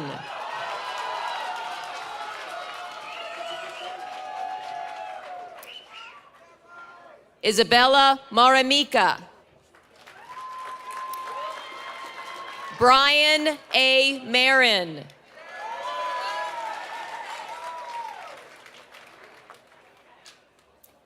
Stephen Kuder Marzo.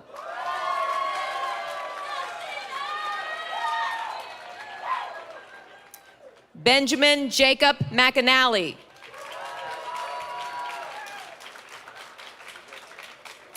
Nicholas Aaron Mendez. Maisel Milan. Satya Mindich.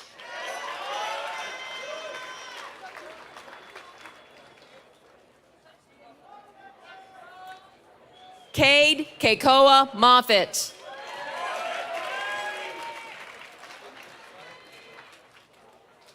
Aryam Mohan.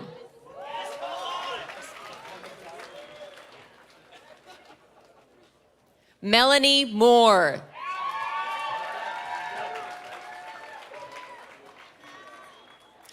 Samantha Murphy.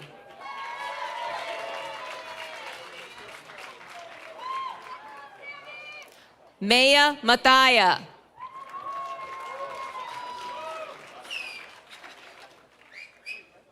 Naseem Nazari.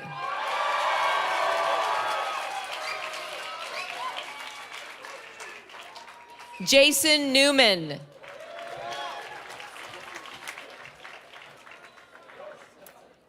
Faraha Wangoy Jarage.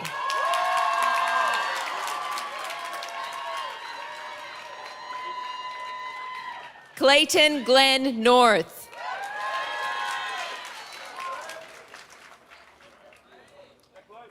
Ezekiel Navoa.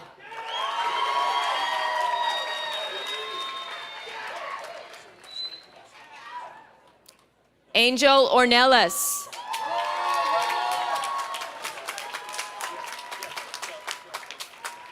Luke Ostrander.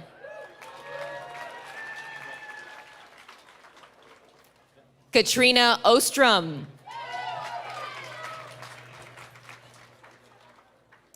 Pearl Grace Park.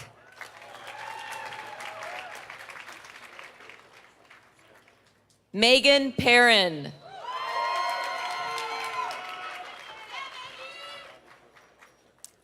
Brandon Nicholas Peel.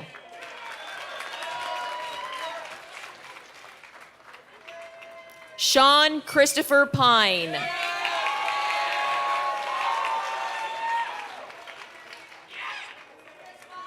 Alejandro Posada Sanchez.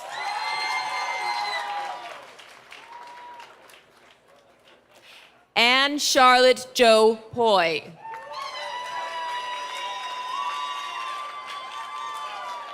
Grace Kathleen Pratt. Chandler Stewart Presson.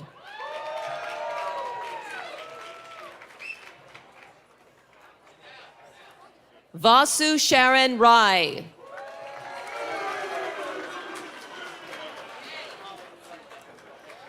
Lillian Jane Rangel.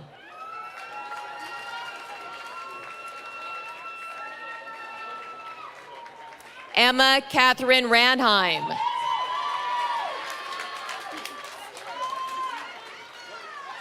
Joshua Lauren Rodriguez.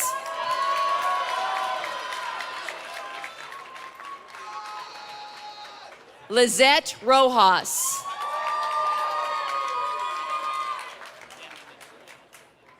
Josephine Severia Watson.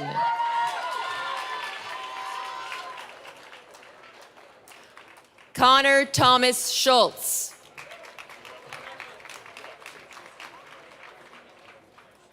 Jade Sarah Scott.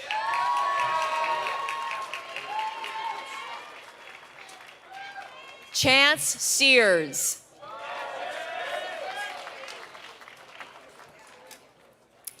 Elton Smollett.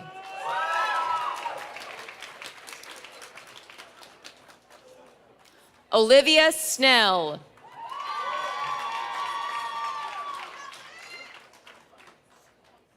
Hank Stephen Snowden.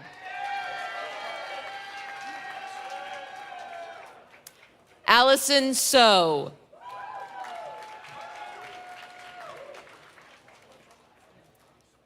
Samuel Sue.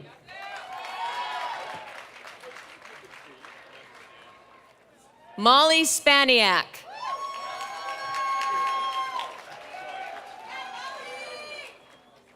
Charles Streeter.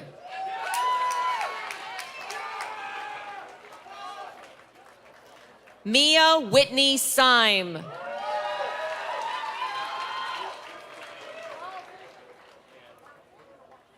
Claudia Taylor.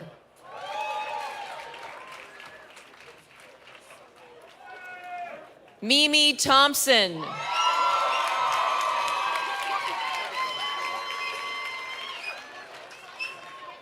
Janet Tran.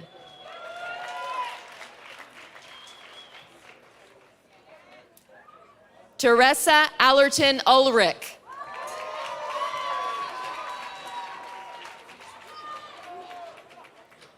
Guadalupe Valente.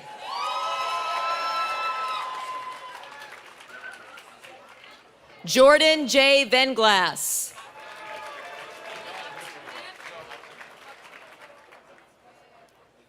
Chanel Vergie.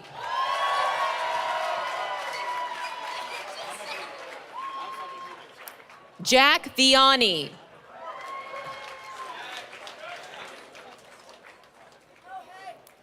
Alejandro Villegas.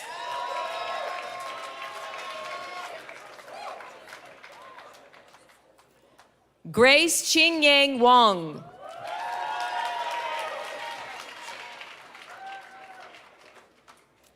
Siki Wang.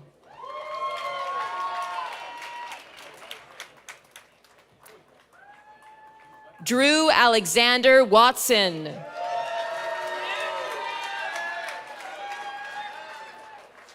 Carolyn Weissman.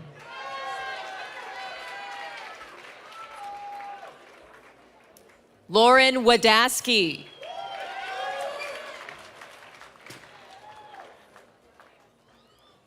Alexis Rose Wilson.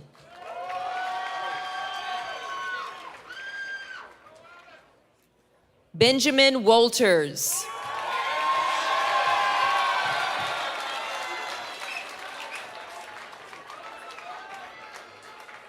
Mira Yu.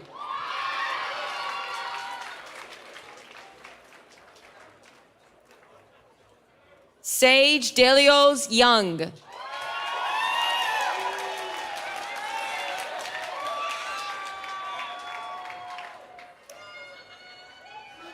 Longning Zhao.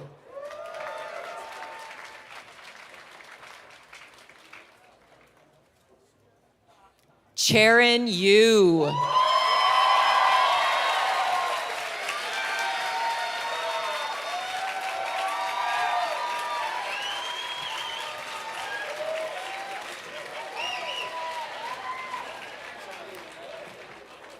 Please join me in recognizing our BA graduates for the class of 2020 and the class of 2021. Yeah! Woo!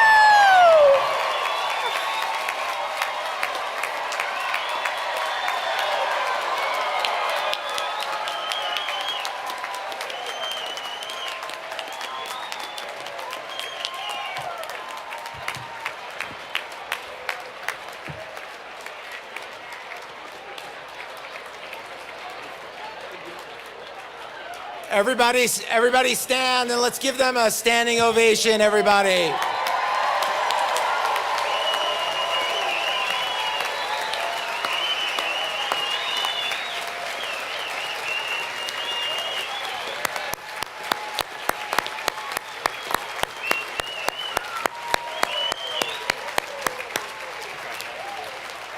All right, we're in the home stretch.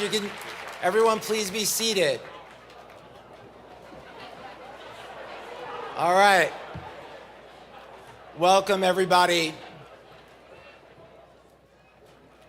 to the classes of 2020 and 2021. We've missed you more than you know. Pri and I especially walked our empty campus for 18 months. Theo sniffing the shuttered doors of North Quad. None of us knowing whether this moment would ever come. A miracle that you're here, that you found your way back to our place, to break bread at the Ath, to drink and dine and dance in front of the Cube last night, to melt the hardships into the close, warm love of our community. and then to take these sacred steps across the stage today. My hand is happily sore, and my mouth is proudly tired, but this is the happiest day I've ever spent on our campus with you.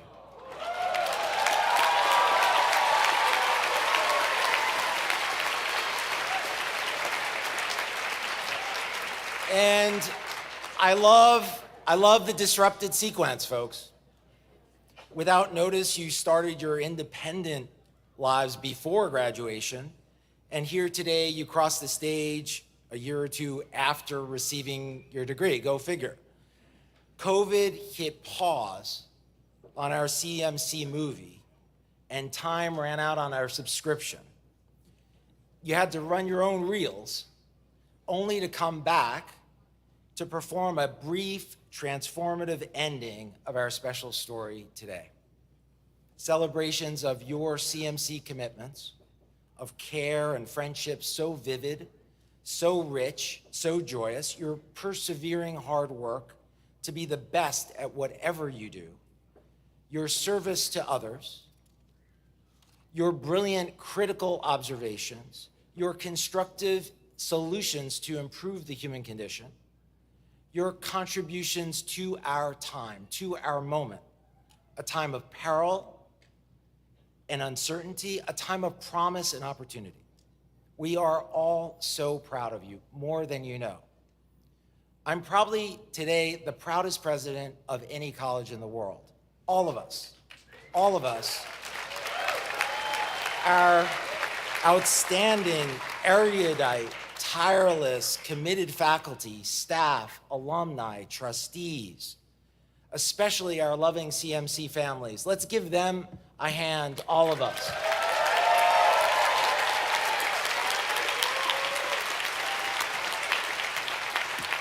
They have sacrificed so much over the years, even some of them having you at home. Again, they like that, but to see you get to this moment, and you have each persisted and grown, built your own CMC away from our campus, modeled your own kitchens after that of the Ath and Collins, some of you a little bit more poorly than others. You've lived and connected with friends in new quads around the world. You've contributed and learned from each new experience as your new classrooms responded to the challenges in your lives, both small and large, as if in your own new institutes, centers, and labs. To mark the moment today, my charge to you, a charge you already know, a charge that echoes through all you do, a charge through 3 stories. 1, a miracle in the forest. 2, my big error. 3, Maya's silver thread. Miracle in the forest. In my own literary and spiritual tradition, when our community was under threat in ancient times and searched for some miracle, the rabbi led us to a sacred place in the forest. We lit a fire. We drank some red wine. We sang a special prayer. But then a drought overcame and destroyed the vineyards. And we still went to the special place and lit the fire and said the prayer, but we had no wine to drink.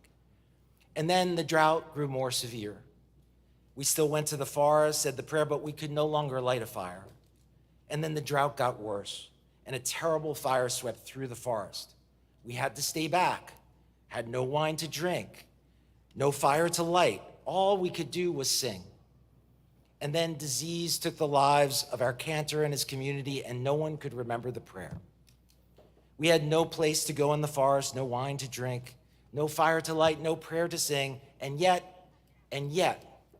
we still remembered how to tell the story.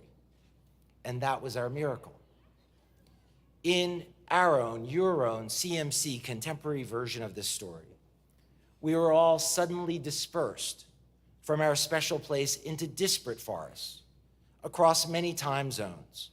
There would be no return, no fire, no pit, no wine or something harder, no Rice Krispie treats, no cheers for the stags and Athenas, No host tables, no green beach, or TNCs or gossip over brunch. In spring 2020, I asked each of you, from some future moment looking back on today, what story would you be able to tell about how you responded? And you crushed that test. You pivoted quickly, found places to live, learn virtually, play and grow alone, recreate community wherever you were.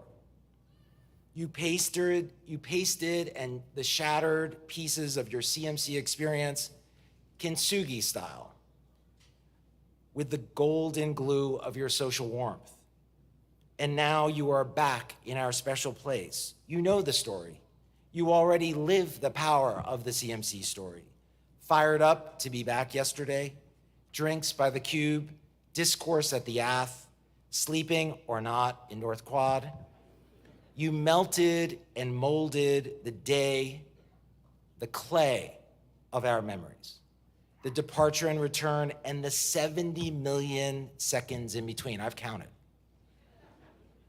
into the stories of resilience, wisdom, grace that will inform the rest of your lives. No drought or fire or disease or disruption can ever steal that power from us. That is our story. That is our miracle today. 2, the big arrow. CMC is a restless place. We strive to lead by example, to create value, to solve wicked problems. The world needs us, as Governor Bullock said, needs more from our own CMC miracles.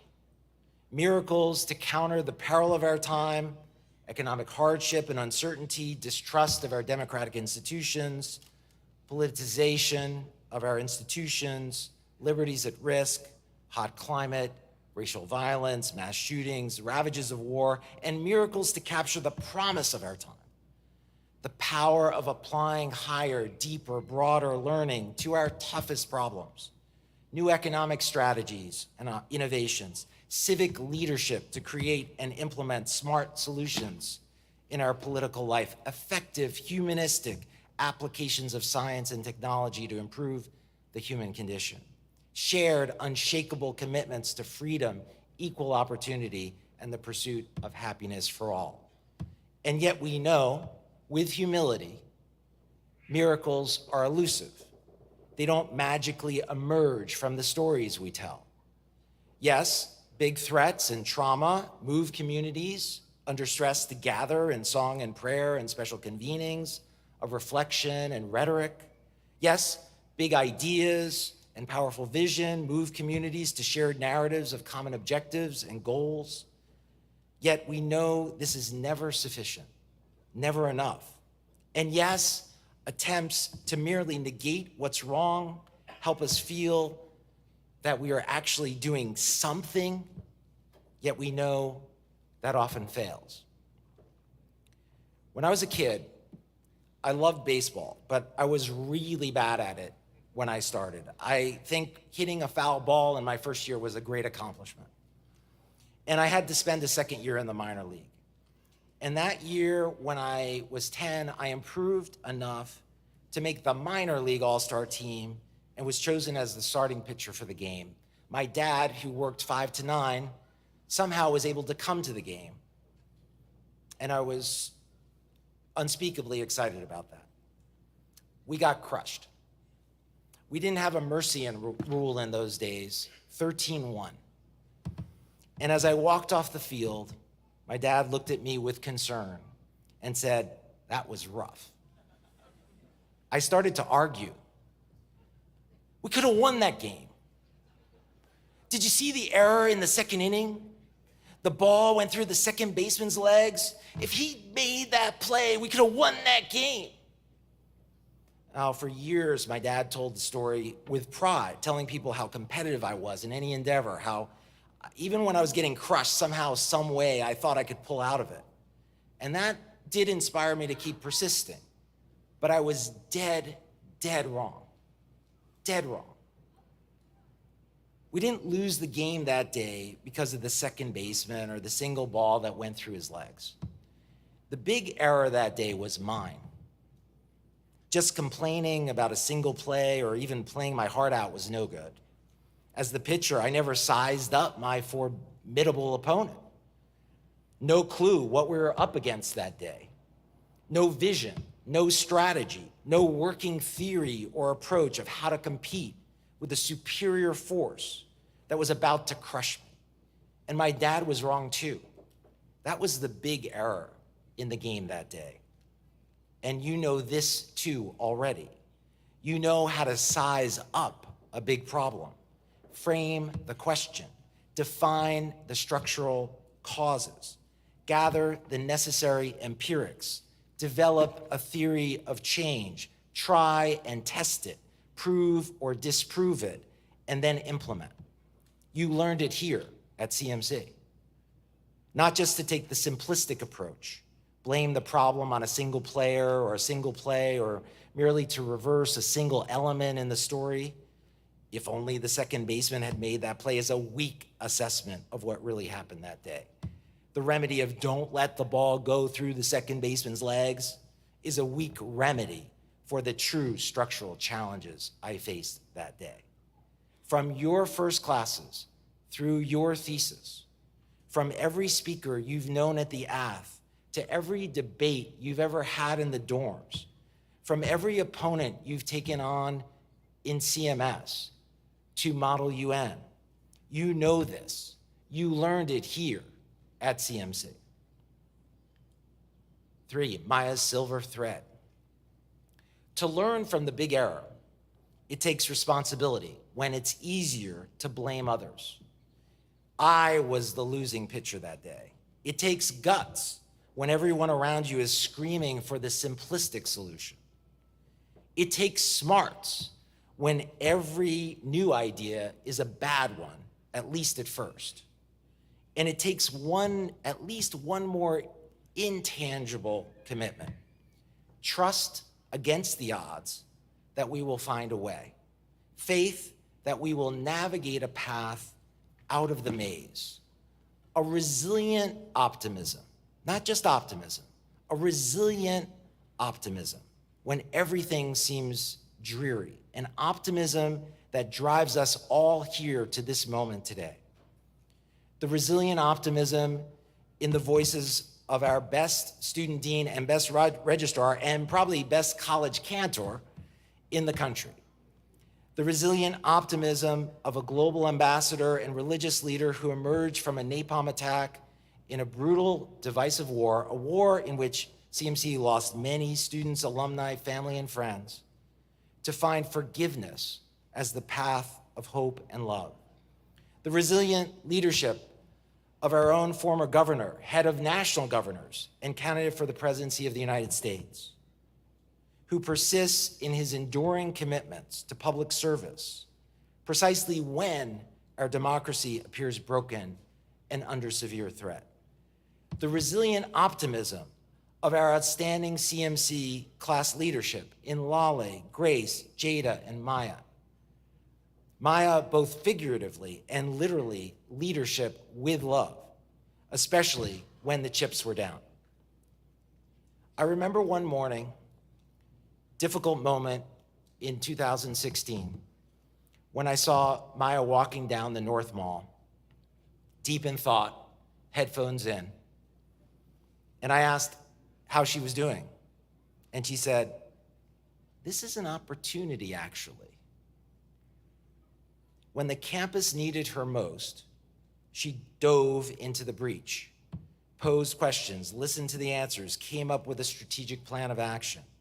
Just like all of you, Maya pulls the silver threads from the clouds and weaves them into the linings that we so desperately need to see and then radiate back to the world. So now, I ask the classes of 2020 and 2021 to stand for your charge. And in shared purpose, I'd like everyone in the audience to stand in unison with them as well. This is a charge that you already know, a path you've already chosen. This is the miracle of your own stories of departure and return, your better approach to my big error, your resilient optimism to embroider the silver linings, to shine through the dark matter, to radiate the miracles we create back onto the world around us, to reinforce and project our collective CMC voice in the 2020 and 2021 charge. Please, everyone, repeat after me. We will find the special place. Light our fire. Drink our wine. Sing our song.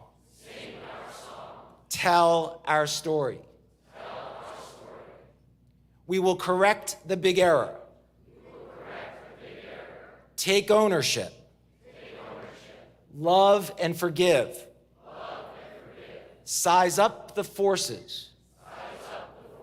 Create the change. We will sew the silver threads. Louder, everyone. Turn the lining inside out. Reflect through the dreary clouds. Shed light on our miracle. Our CMC miracle. Thank you, everybody, for this extraordinary moment. Congratulations to the class of 2020 and the class of 2021. Thank you all.